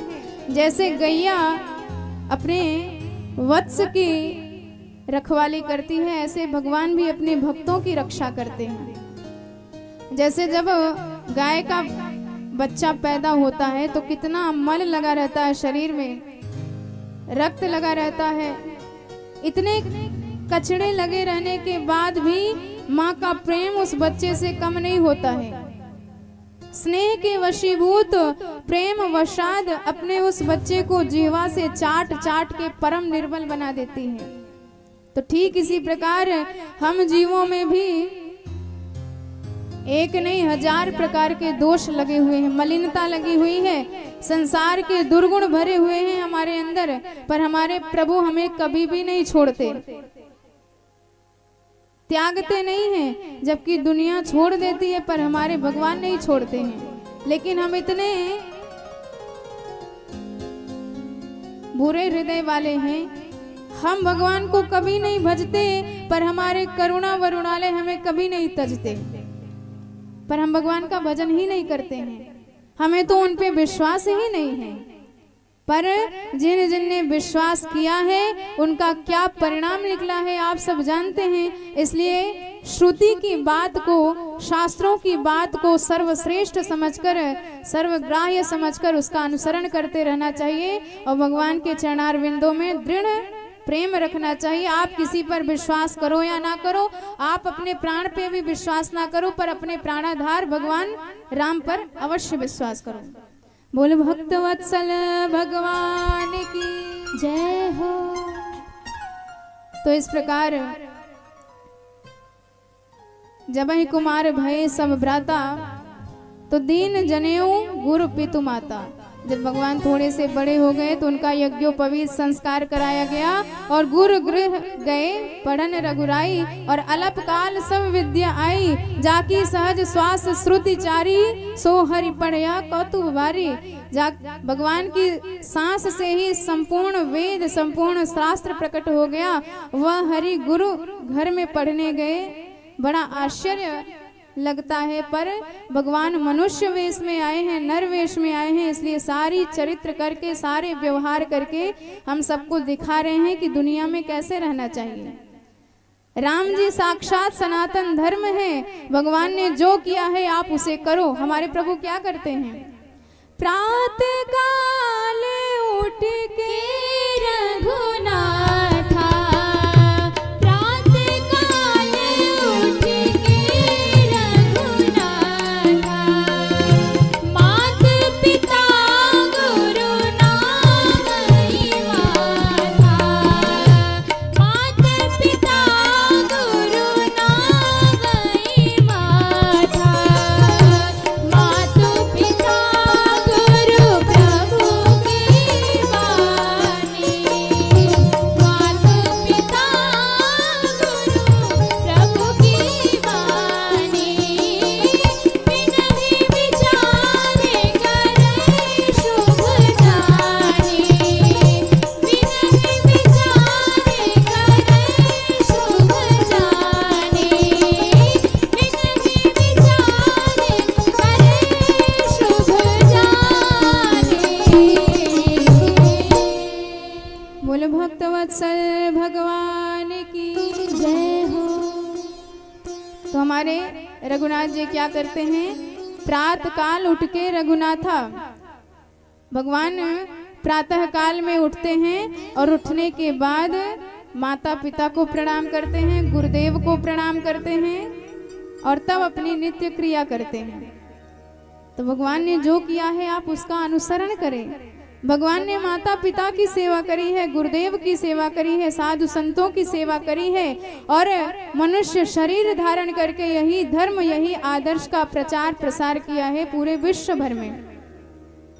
भगवान कहते हैं कि आपके जीवन में आपके माता पिता उस निर्गुण ब्रह्म से भी बड़ा है, भगवान से भी बढ़ चढ़ के हमारे माता पिता हैं।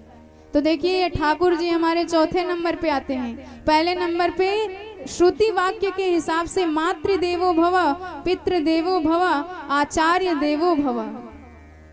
तो पहले माता, फिर पिता, फिर गुरु, तब जाके हमारे ठाकुर जी की नंबर।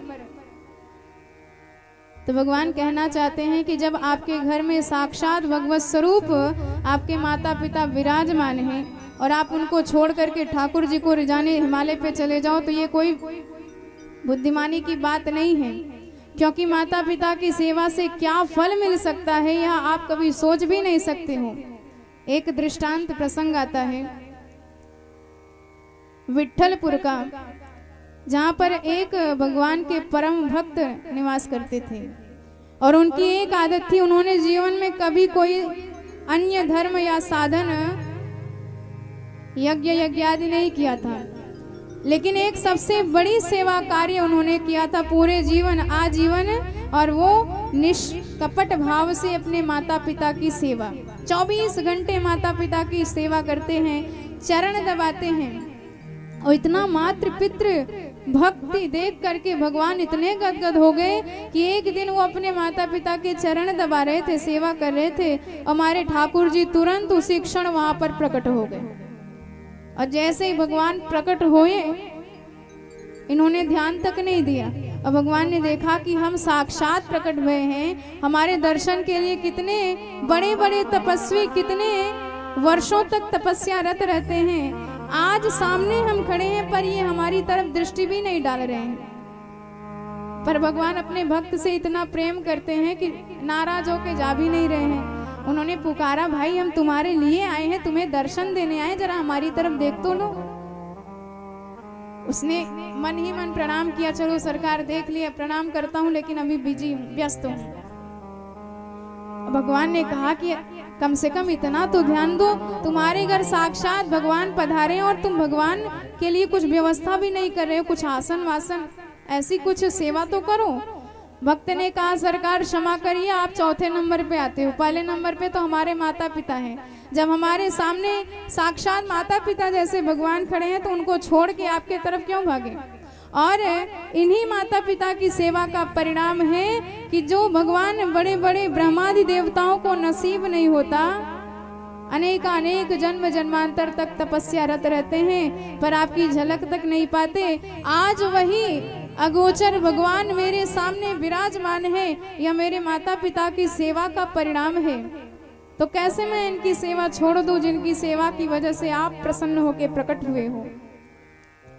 पर ठीक है, आप भगवान हो तो कुछ तो करना पड़ेगा सेवा। तो भक्त राज ने देखा कि और तो कुछ दिखाई नहीं दिया, बगल में एक ईंट दिखाई दिया, सो वही ईंट फेंक के वहीं से भगवान की तरफ कहा कि प्रभु इसी को आसन समझ के इसी पे विराजमान हो जाओ। और ईंट को विट कहते हैं उस भाषा में। तो भगवान उसी ईंट पे विराजमान हो गए, दोनों हाथ कमर पे रख के ईंट पे विराजमान, और हमारे प्रभु का नाम पड़ गया विट्ठल भगवान। बोल विट्ठल भगवान की जय हो। तो आज भी आप वहां पर दर्शन करने जाओ महाराष्ट्र में, तो हमारे विट्ठल नाथ कमर पे हाथ रखे ईंट पे खड़े हुए विराजमान दिखाई देंगे, जो एक जीता जागता सबूत है कि माता पिता की सेवा ने साक्षात जगदीश्वर को एक ईंट पे खड़ा कर दिया।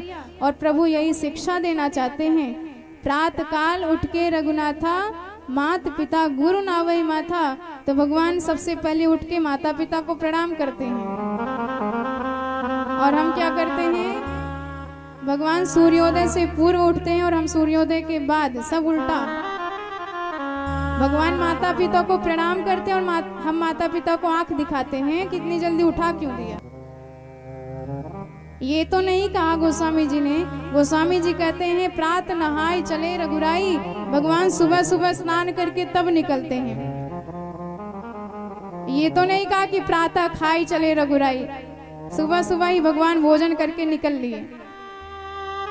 तो भगवान करके दिखा रहे हैं कि जीवन में क्या कर्तव्य है, क्या अकर्तव्य है। इसलिए भगवान साक्षात सनातन धर्म है, आप भगवान का अनुकरण करो तो समझो आप धर्म का पालन कर रहे हो, और सनातन धर्म में प्रकट होकर भी आप यदि भगवान की आज्ञा का पालन ना करो, भगवान के आचरण का पालन ना करो, तो समझो आप सनातन धर्म के विरोधी हो। सनातन धर्म के विरोधी केवल रावण थे, जो एकदम भगवान से उल्टा चलते थे। तो यदि हम भी भगवान के आदेश का पालन नहीं करते, भगवान के चरित्र का अनुकरण नहीं करते, तो समझिए हम सब भी उसी खानदान के हैं। इसलिए जो भगवान ने करके दिखाया है, मर्त्यावतारस्य ही मर्त्य शिक्षणम, भगवान ने मृत्यु लोक में मनुष्य अवतार लिया ही इसीलिए है ताकि मनुष्यों को शिक्षा दे दे कि कैसे जीवन जीना चाहिए। बोले भक्त वत्सल भगवान की जय हो। अब इस प्रकार भगवान ने बहुत प्रकार से लीलाएं करी और अपने माता पिता को परम आनंद प्रदान किया। दशरथ जी को आनंद मिला, कौशल्या मैया जी को, सारे अवध पुर के नर नारी को परम आनंद भगवान ने प्रदान किया। अब एक बात जरा आप विचार करिए, मान लीजिए आपने किसी बहुत बड़े तीर्थ स्थान में कोई यज्ञ का आयोजन करवाया, जैसे बद्रीनाथ क्षेत्र में आपने किसी यज्ञ का आयोजन करवाया, विशाल यज्ञ का। पर जब यज्ञ की तिथि आई तो वह यज्ञ किसी विघ्न के कारण कैंसिल हो गया, मतलब आपका यज्ञ विफल हो गया, पूर्ण नहीं हुआ। तो यदि यज्ञ आपका ऐसे विफल हो गया तो आप विचार करेंगे कि क्या कारण है कि मेरा यज्ञ विफल हो गया, मेरे यज्ञ में विघ्न आ गए।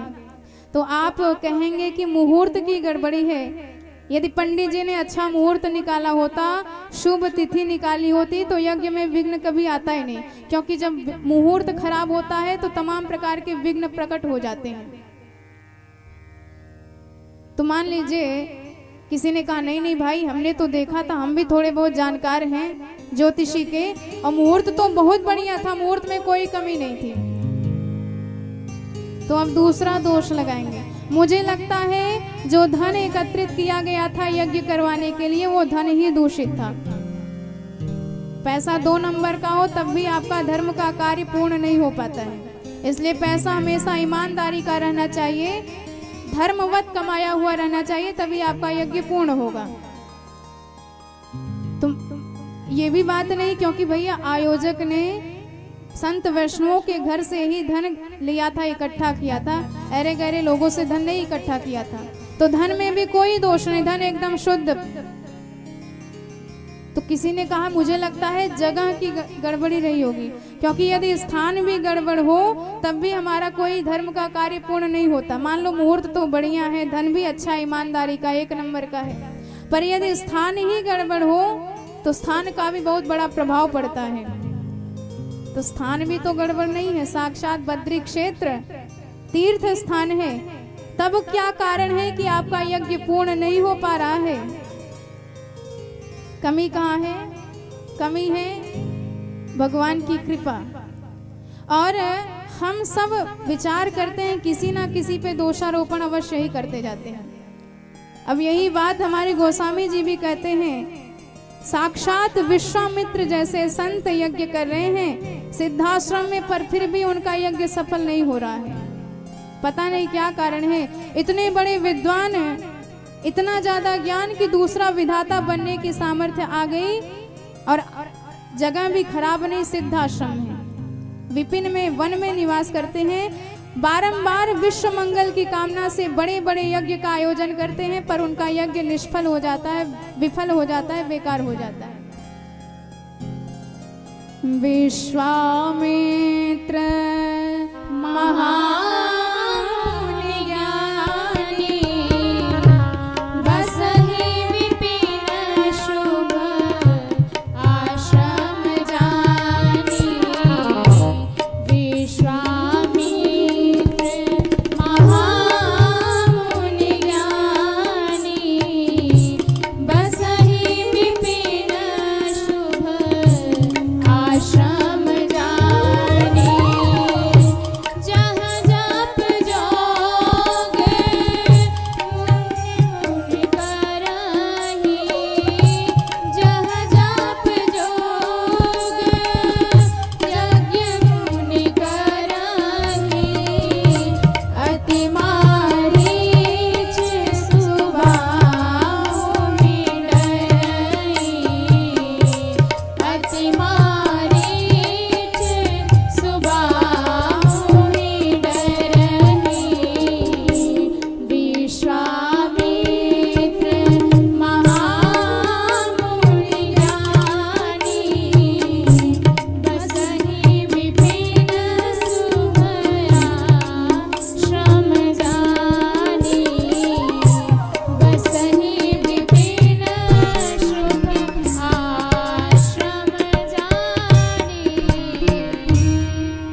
वत्सल भगवान की जय हो। तो विश्वामित्र जी साक्षात केवल मुनि नहीं कहा, महामुनि ज्ञानी कहा। इतने बड़े प्रकांड विद्वान, ज्ञान की कोई कमी नहीं, स्थान भी बढ़िया है, सिद्ध आश्रम है और मुहूर्त भी बढ़िया, यज्ञ का धन भी बढ़िया, क्योंकि संत हैं इसलिए बेईमानी का पैसा बिल्कुल नहीं लगा है। पर क्या कारण है इनका यज्ञ सफल नहीं हो रहा है? क्योंकि ये अपने बल पे यज्ञ कर रहे हैं। अति मारीच सुबाहु डरहि। ये सुबाहु और मारीच क्या है? सुबाहु मतलब हमारा आत्मबल और मारीच मतलब कपट। तो जब हम कोई कार्य करते हैं और वो सफल हो जाता है तो हम बड़े भाव से अपने भुजाओं पर हाथ फेरते हैं कि अभी भी हमें ताकत जिंदा है, हमें किसी के सहारे की आवश्यकता नहीं, हम में इतना आत्मबल है, हम में इतनी शक्ति है कि अपने बल पे बड़े से बड़ा काम पूर्ण कर सकते हैं। तो इतना ज्यादा बल और ओवर कॉन्फिडेंस अच्छा नहीं होता है, इतना आत्मविश्वास है। और आपको एक चीज बता दे, जहाँ ज्यादा ही आत्मविश्वास रहता है वहाँ कपट भी रहता है। वह व्यक्ति भीतर से कुछ होता है, बाहर से कुछ होता है। और मारीच कपट का प्रतीक है, जिसने कपट शरीर बना के भगवान को भटकाने का प्रयास किया, सोने का मृग बना था। तो आज इनका यज्ञ सफल नहीं हो रहा है। जब यज्ञ सफल नहीं हुआ तो गादि तनय मन चिंता व्यापी, मन में चिंता होने लगी। और यही अंतर है संसारी में और संत में। चिंता तो दोनों के जीवन में आती है, पर संत चिंता करने के बाद तुरंत चिंतन करते हैं, पर हम संसारी केवल चिंता करते रह जाते हैं कि क्या कारण है, काम हमारा सफल नहीं हो रहा है। तमाम प्रकार की चिंता की चिता में जल करके भस्म हो जाते हैं, पर संत चिंतन करता है। और हमारे विश्वामित्र जी ने चिंतन किया और चिंतन किया तब समझ में आया, तब मुनिबर मन कीन विचारा, प्रभु अवतर्यो हरण मही भारा। याद आ गया कि हमारे भगवान तो साक्षात धराधाम का हरण करने के लिए अवतार लिए हैं। तो जब भगवान साक्षात आए हैं तो मैं अपने बल से यज्ञ क्यों कर रहा हूँ? मुझे भगवान के बल पे यज्ञ करना चाहिए। तो इस कारण से मैं भगवान का भी दर्शन कर दूंगा और कर विनती राम ही ले आऊं। मैं विनती करके दशरथ जी से राम जी को लेकर के अपने आश्रम में आऊंगा। तो तुरंत चल दिए विश्वामित्र जी दशरथ जी महाराज के पास। तो देखिए संत थे, समझ गए कि हम अब तक अपने बल पे काम कर रहे थे इसलिए पूर्ण नहीं हो रहा था। तो तुरंत भगवान के पास चल दिए, पर हम संसारी चिंता ही करते रह जाते हैं, भगवान की तरफ बढ़ते ही नहीं। इधर दशरथ जी के पास पहुंचकर याचना करी तो दशरथ जी महाराज निराश हो गए कि चौथेपन पायो सुतचारी, चौथेपन में चारों पुत्रों को पाया है और विप्र वचन नहीं कहो। आप सोच समझ के वचन नहीं बोले। मोरे प्राणनाथ सुत दो, ये दोनों पुत्र मेरे प्राण के समान हैं और आप इन्हीं राम लक्ष्मण की याचना कर रहे हैं मुझसे, मैं कैसे दे दूं? पर बाद में वशिष्ठ जी ने समझाया तो फिर राम जी और लक्ष्मण जी को विश्वामित्र जी के साथ भेज दिया। विश्वामित्र जी के साथ बड़े भाव से राघवेंद्र सरकार चले जा रहे हैं। मार्ग में ताड़का नाम की राक्षसी मिली तो गुरुदेव ने समझाया कि पुत्र ना ही स्त्री वध कृते, ऐसी पापनी स्त्री का वध करने में कभी भी संकोच नहीं करना चाहिए। चातुर्वर्ण हितार्थम वे कर्तव्य राज सुनना, तुम्हारा कर्तव्य है चारों वर्णों की रक्षा के लिए ऐसी पापनी स्त्री का वध कर दो। वैसे तो स्त्री वध नहीं करना चाहिए, पर यदि किसी पापनी का वध करना है तो उसके वध करने में जरा भी संकोच नहीं करना चाहिए। तो भगवान ने एक ही बाण प्राण हर लीना और दीन जान ते निज पद दीना, एक ही बाण में उसके प्राण हर लिया और उसे सीधा अपने धाम में भेज दिया। बोल भक्त वत्सल भगवान की जय हो। ये हैं हमारे सरकार, जिन्होंने कोई साधन नहीं किया, जिन्होंने कोई कर्म नहीं किया, ना यज्ञ किया, ना तपस्या किया, पर धन्य है हमारे भगवान, इतने संकोची स्वभाव के कि मार तो दिया जाएगी कहाँ, सो अपने धाम में भेज दिया।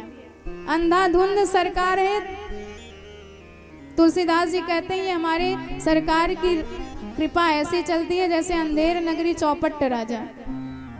हमारी सरकार तो कृपा करने का बहाना मात्र ढूंढते रहते हैं, बिना कारण के कृपा कर डालते हैं। इसलिए बिन कारण रघुनाथ दयाला, बिना कारण के प्रभु दयालु कहे जाते हैं। हम में तो कोई योग्यता नहीं है कि हम उनकी कृपा के पात्र बन सके, पर धन्य है भगवान, न जाने कौन सा तप कर दिया, न जाने कौन सा उपकार कर दिया भगवान ने, जो दौड़ करके सरकार ने सहर्ष हमें अपने दोनों भुजाओं से उठा लिया और ऐसा उठाया कि जिंदगी में कभी गिरने नहीं दिया। आइए बड़े भाव से अपने परम प्रियतम दयालु सरकार के चरणार बिंदों में मन को समर्पित करें, तत्पश्चात कथा में प्रवेश करेंगे। ऐसा क्या काम किया हमने तेरा, जो मेरा हाथ तूने थाम लिया, मेरी जिंदगी ही बदल दी तूने, मेरी जिंदगी ही बदल दी तूने, क्या जरा सा मैंने तेरा नाम लिया, ऐसा क्या काम किया हमने तेरा, जो मेरा हाथ तूने थाम लिया, ऐसा क्या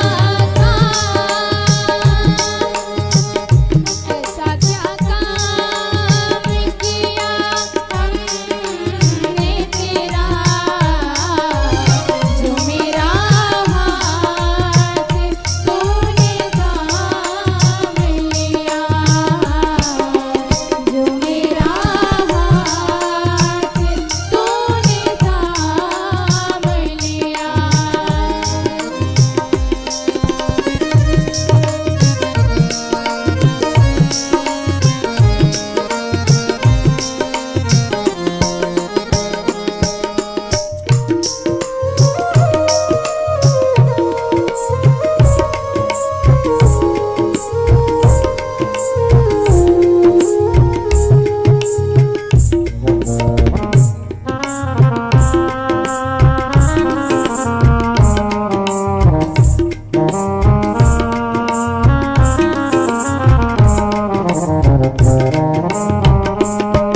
बड़े भाव से ताली की सेवा करते हुए बोले भक्तवत्सल भगवान की जय हो।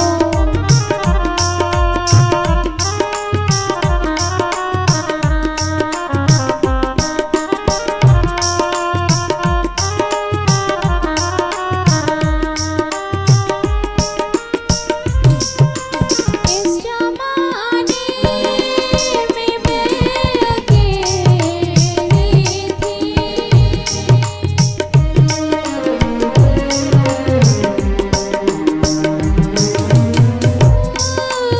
इस जमाने में मैं अकेली थी, तेरी माया के रंग में खेली थी, तेरी माया के रंग में खेली थी,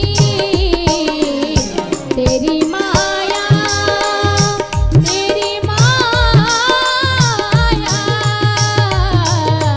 तेरी माया न सताएगी उसे, जिसे अपना तूने मान लिया, ऐसा क्या काम किया हमने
ज्यादा हमारे लिए और क्या हो सकता है।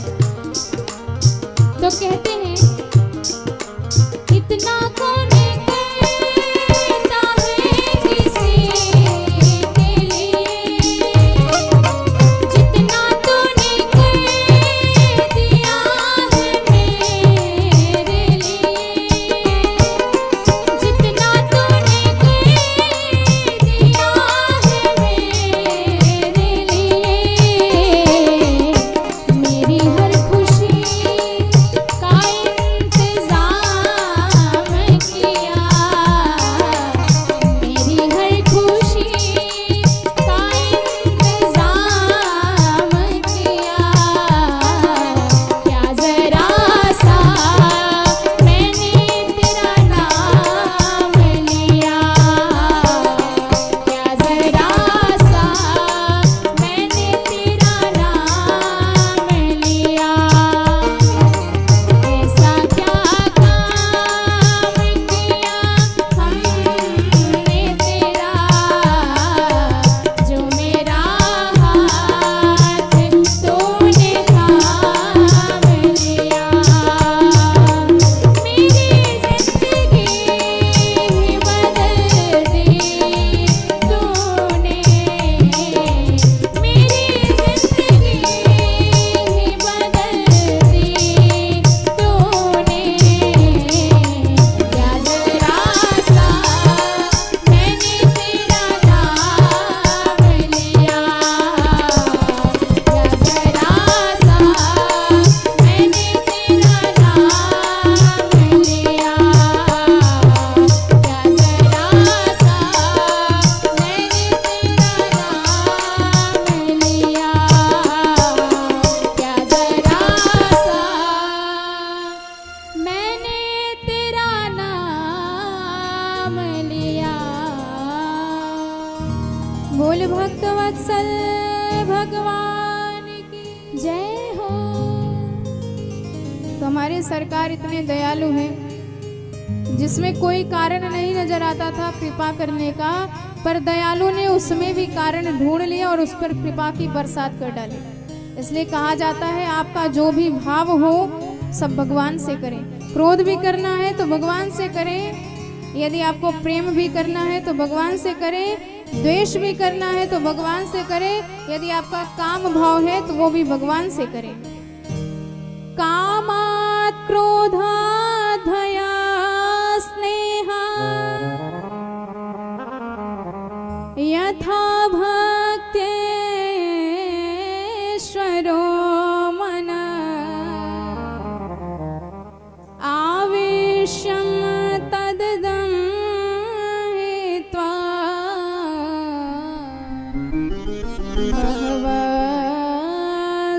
भगवस्तद्गति प्रियः। इसलिए यदि आपका कुछ भी भाव सद्भाव हो, चाहे जैसा भाव हो, दुर्भाव हो या सद्भाव हो, भगवान के प्रति है तो भगवान उसी भाव को स्वीकार करके भव से बेड़ा आपका पार लगा देंगे।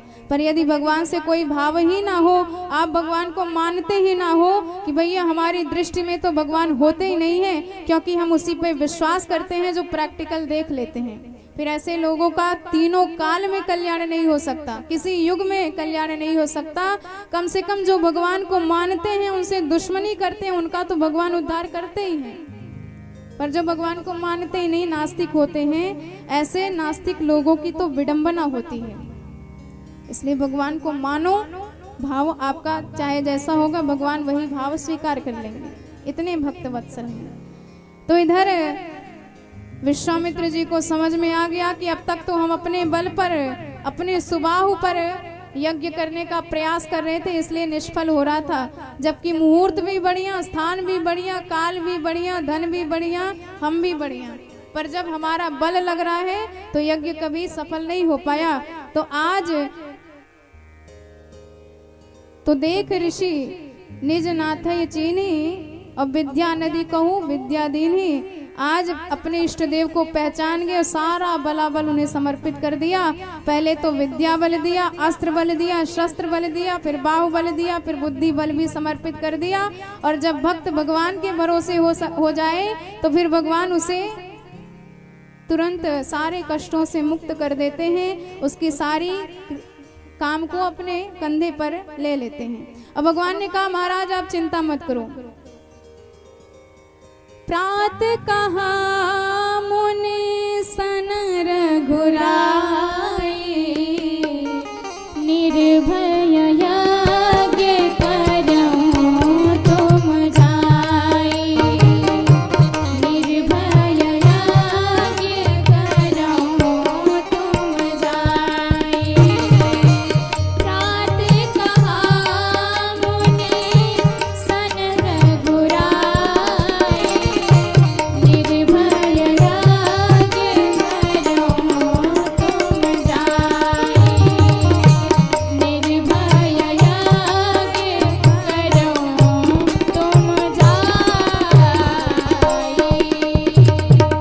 भगवान ने उत्तर दिया महाराज आप अब निर्भय होकर के यज्ञ करिए, जो भी विघ्न आएगा उससे हम निपट लेंगे। तो पहले तो हमारी जिम्मेदारी थी कि विघ्न आएगा कैसे निपटना है, अब हमारे सरकार की जिम्मेदारी है चाहे जितना बड़ा विघ्न आए हम उससे निपट लेंगे।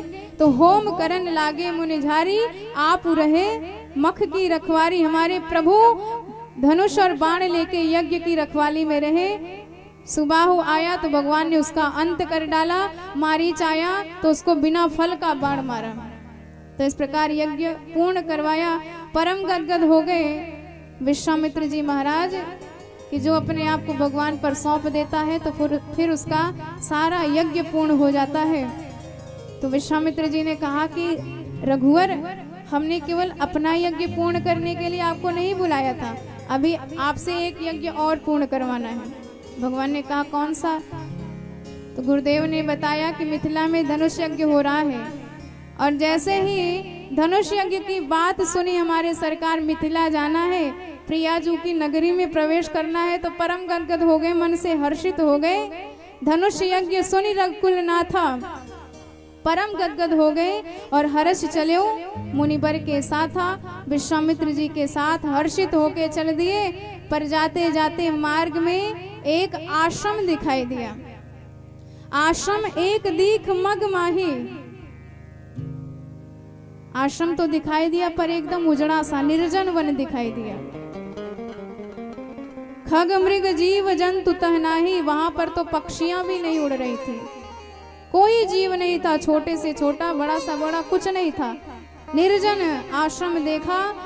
तो गुरुदेव तो आगे बढ़ गए पर हमारे रघुनाथ देखने लगे और गुरुदेव को बुलाकर पूछा कि गुरुजी ये बताइए ये आश्रम किसका है? देखने में तो परम सुहावना लग रहा है पर यहाँ पर मनुष्य की बात छोड़ दो, छोटे छोटे पक्षी इत्यादि जीव जंतु भी नहीं दिखाई दे रहे हैं। पूछा मुनि ही शिला प्रभु देखी, भगवान ने पूछा शिला देख करके। विश्वामित्र जी परम गदगद हो गए, कहने लगे रघुनाथ मैं तो चला गया पर मेरी दृष्टि ही नहीं पड़ी इस पर, तुम्हारी दृष्टि कैसे पड़ गई? भगवान ने एक शिला देखी उस आश्रम में तो पूछ बैठे ये शिला किसकी है, कौन है ये? भगवान ने कहा गुरुदेव मेरा ये स्वभाव है, जिसे दुनिया में कोई नहीं देखता उसे ये रघुनाथ देखता है। जिस पर किसी की कृपा नहीं बरसती उस पर इस रघुनाथ की कृपा बरसती है। पूरी दुनिया जिसकी उपेक्षा कर देती है ये राम उसकी अपेक्षा करता है। दुनिया में जिसे कोई नहीं संभालता उसे संभालने वाला ये राम है। मेरा स्वभाव है ये और मैं अपने स्वभाव से परेशान हूं। गुरुदेव ने जब देखा कि भगवान आज स्वयं उस शिला के बारे में पूछ रहे हैं तो सकल कथा मुनि कहा विषय की सारी कथा गुरुदेव ने सुनाई कि यह गौतम ऋषि की पत्नी अहल्या है, जिसे एक बार गौतम ऋषि ने श्राप दे दिया था तो वह शिला के रूप में श्रापवश यहाँ पर पड़ी हुई है। तो रघुनाथ आपके चरण कमल का रज चाहती है, इस पर कृपा बरसाओ। गौतम नारी शाप बस उपल देह धरे धीर, चरण कमल रज चाहते, कृपा करऊं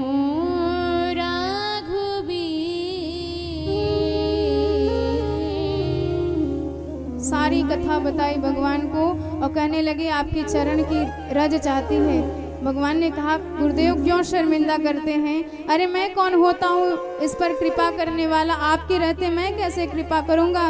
गुरुदेव ने कहा कि राघव जब यही बात थी, कृपा करनी नहीं थी तो इसके बारे में पूछा कि उसकी कथा क्यों पूछी हमसे? कथा पूछी, सारी इसकी व्यथा हमने आपके सामने रख दी। अब सारा कारण रखा है आपके सामने, अब जो करना कराना है आप जानो। तो धन्य है प्रभु, बिना कारण के भी कृपा करने वाले हैं। जिसे कोई नहीं देख रहा था उसे हमारे रघुनाथ ने देख लिया। गुरुदेव की भी दृष्टि नहीं पड़ी, पर आज रघुनाथ जी की दृष्टि पड़ गई और भगवान ने उसकी कथा भी सुनी।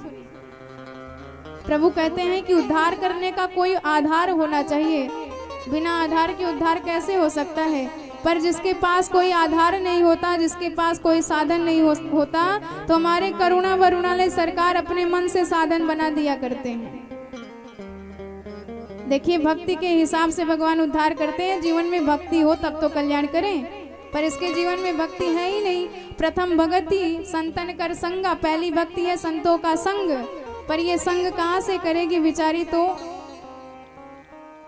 शिला बन करके पड़ी हुई है श्रापवश। धन्य है भगवान। भगवान कहते हैं यदि तुम्हारे पास साधन है तो करो, पर यदि साधन ना है तो हमारे भरोसे रहो, हम तुम्हारा उद्धार करेंगे। कहीं चिंता करने की आवश्यकता नहीं है।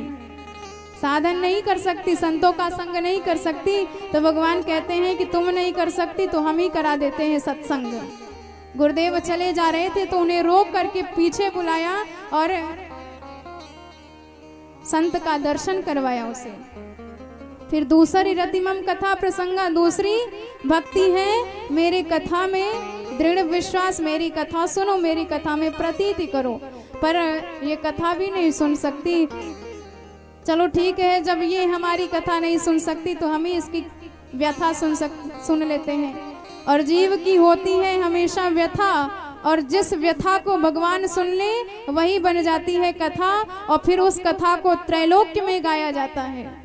आज इस अहल्या की कथा भगवान सुन रहे हैं। पूछा मुनि ही सिला प्रभु देखी, भगवान स्वयं साक्षात गुरुदेव से उसकी कथा पूछ रहे हैं। सकल कथा मुनि कहा विषय की, सारी कथा गुरुदेव ने सुनाई। लक्ष्मण जी कहते हैं गुरुदेव ये कथा है कि व्यथा? इतना ज्यादा इसको कष्ट? भगवान कहते हैं कि जीव की हमेशा ही व्यथा होती है और तब तक होती रहेगी जब तक वो मुझसे जुड़ेगा नहीं। और जहाँ एक बार हमने उसकी व्यथा सुन ली तो फिर वही कथा जगत पावन करने वाली हो जाती है। बड़े बड़े भक्तों के, बड़े बड़े दासों के, बड़े बड़े दुष्टों की भी कथाएं सुनी जाती हैं, क्योंकि वह भगवान से जुड़ गई है। तो भगवान ने इस प्रकार अपने आप साधन प्रकट कर दिया कि हम सत्संग भी हो गया, कथा भी सुन ली, अब तो इसका उद्धार करना है। पर गुरुदेव एक बात समझ में नहीं आई, आप कहते हैं चरण कमल रज चाहती। अगर आप कह भी सकते थे कि हाथ से स्पर्श कर दो, इसके सिर पे हाथ रख दो, या फिर दृष्टि से कृपा बरसा दो, तो ये ही क्यों कहा कि चरण कमल रज चाहती? इसलिए कहा क्योंकि रज से ही इसका पतन हुआ है। तो रज से पतन हुआ है तो रज से ही उद्धार होगा। जहर की दवाई जहर ही होती है। एक रज ने पतन किया तो दूसरी रज उद्धार करेगी। जिस रज से पतन हुआ वो रज काम से जुड़ा था, और जिस रज से उद्धार होगा वो रज राम से जुड़ा है। तो जैसे कांटे से एक ही कांटा निकलता है, एक कांटा शरीर में चुभ गया तो भयंकर पीड़ा दे रहा है, भयंकर क्लेश हो रहा है, दुख हो रहा है। अब दूसरा कांटा चुभाया जाएगा ताकि उस कष्ट से आपको मुक्ति दे दे। तो ठीक इसी प्रकार भगवान ने बिना किसी कारण के उस पर कृपा बरसाई है। तो धन्य है ऐसे दयालु सरकार जो अपने दासों से इतना प्रेम करते हैं। ये हमारे राघवेंद्र सरकार के ही चरित्र में देखने को मिल सकती है कि जिसमें कोई गुण नहीं था, जिसमें कोई औकात नहीं थी, जिसमें कोई योग्यता नहीं थी, ऐसे ऐसे अपने दासों पर भगवान ने कृपा बरसाई है। भगवान कहते हैं कि गुरुदेव आज इसे चरण रज प्रदान करना ही पड़ेगा, क्योंकि एक भक्त का हम पर ऋण है। गुरुदेव भौचक्के हो गए, कहने लगे राघव तुम्हारा भी लेन देन चलता है? भगवान कहे हाँ, हमारा भी भक्तों के साथ लेन देन चलता है। कुछ हम लेते हैं उनसे तो कुछ देते भी हैं, और वो कुछ हमसे लेते हैं तो हमें भी देते हैं। अब कुछ ज्ञानी संत होते जो कहते हैं कछु लेना न देना मगन रहना। फिर भगवान भी कहते हैं जब तुमको हमसे लेना देना नहीं तो हमको भी तुमसे कोई लेना देना नहीं। तो ऐसे ज्ञान की बातें छोड़ के भक्ति में रहना चाहिए। भगवान से संबंध बनाना, भगवान से मांगिए भी आप, भगवान को प्रदान भी करिए। भगवान कहते हैं कि एक बार जब हमारी अंगुली कटी थी तो हमारी द्रौपदी जी ने बड़े भाव से अपनी साड़ी का अंचल फाड़ करके हमारी अंगुली पर लपेटा था। शोक सत्य भामा कियो और रुक्मणी रोई धाय, बांधन को पट खोजती पटरानी अकुलाय, पर इतने में द्रुपद सुता ने यूं देखे यदुवीर, तो अंगुली बांधन को तुरंत फाड़ाय अपना चीर। सारी रानियां तो रोने लगी, बेबल हो गई, पर हमारी द्रौपदी मैया ने देखा कि सरकार की अंगुली कटी है, रक्त प्रवाहित हो रहा है, तो बिना कुछ सोचे समझे तत्क्षण अपनी अंचल का एक भाग फाड़ा और सरकार की अंगुली में लपेट दिया। देखकर परम गदगद हो गए। भगवान की द्रौपदी, तुमने हमें इतना सुंदर भेंट प्रदान किया है, हम भी तुम्हें कुछ प्रदान करेंगे। जब मौका मिलेगा तो इन 4 धागों के बदले में तुम्हें अनंत धागे प्रदान करेंगे। तो आज जैसे ही द्रौपदी मैया पे संकट आया, वस्त्र हरण होने लगा, तो भगवान ने सारे अपनी कृपा की बरसात कर डाली। इतने वस्त्र हैं कि देख देख के सब भौचक्के रह गए कि सारी बीच नारी है कि नारी बीच सारी है कि सारी ही की नारी है। ऐसी कृपा भगवान की बरसी। तो भगवान कहते हैं कि भक्त में लेन देन हमारा चलता रहता है, कुछ हमें देते हैं तो हम भी उनको प्रदान करते हैं। एक बार हमारे भक्त प्रहलाद ने हमको शिला में से प्रकट कर दिया, पत्थर में से प्रकट कर दिया, तो आज हमारी बारी है कि हम भी आज एक पत्थर में से अपने भक्त को प्रकट कर दे। और ऐसा कहते ही भगवान बड़े भाव से अपने चरण को उस शिला से स्पर्श करा देते हैं। और जैसे करुणा निधान सरकार ने शिला को चरण स्पर्श कराया, चरण रज प्राप्त होते ही वह दिव्य भव्य स्वरूप में प्रकट हो गई। बोल भक्त वत्सल भगवान की जय हो। पर सत पद पावन शोक न सावन, पर सत पद पावन शोक न सावन, प्रगट भई तप पुंज सही,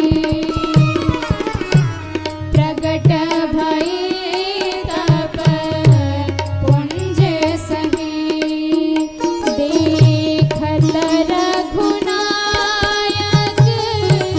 जन सुखदायक, देखत रघुनायक जन सुखदायक, सन्मुख होई जोरी रही, सन्मुख होई कर जोरी रही, अति प्रेम अधीर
भगवान की जय हो।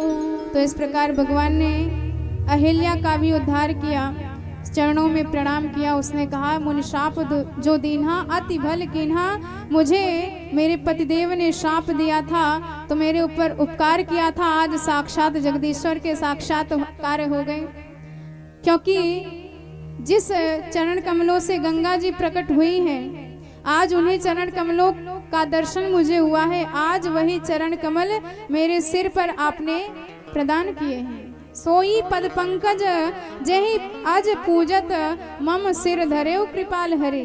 इस प्रकार बारंबार भगवत कृपा की समीक्षा करते हुए, भगवान से विनती करते हुए, गई पति लोक आनंद भरी, परम आनंद में भरकर सहर्ष वह अपने पति लोक को गई।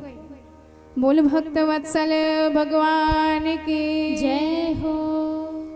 इस प्रकार हमारे सरकार की कितनी कृपा है, कोई वर्णन नहीं कर सकता। इनके साथ साथ इनका नाम भी परम कल्याण करने वाला है।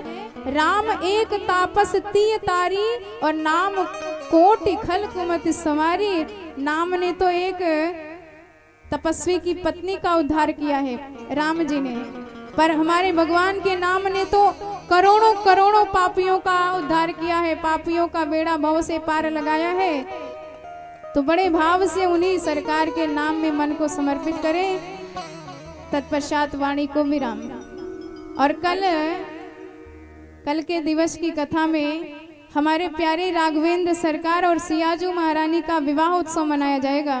तो जैसे आप सब विवाह में जाते हैं जिस विधि से, ठीक उसी तरीके से खूब बढ़िया वस्त्रों से समलंकृत होकर के और बड़े भाव से जो भी जिसका सामर्थ्य हो, भगवान के चरणों में चढ़ाने के लिए, सेवा अर्पित करने के लिए अपने घर से लाएगा, जो जिसकी स्वेच्छा हो। और भगवान के इस विवाह उत्सव में आप सब अवश्य पधारिएगा, क्योंकि जगत की शादी में जाओगे थोड़े देर का आनंद मिलेगा, पर हमारे परब्रह्म जगन्नाथ की विवाह में आओगे, शादी में आओगे तो जन्म भर का आनंद मिलेगा। और इतना आनंद मिलेगा कि आपके जन्म जन्मांतर के सारे दुख दोष नष्ट हो जाएंगे। बोल भक्त वत्सल भगवान की।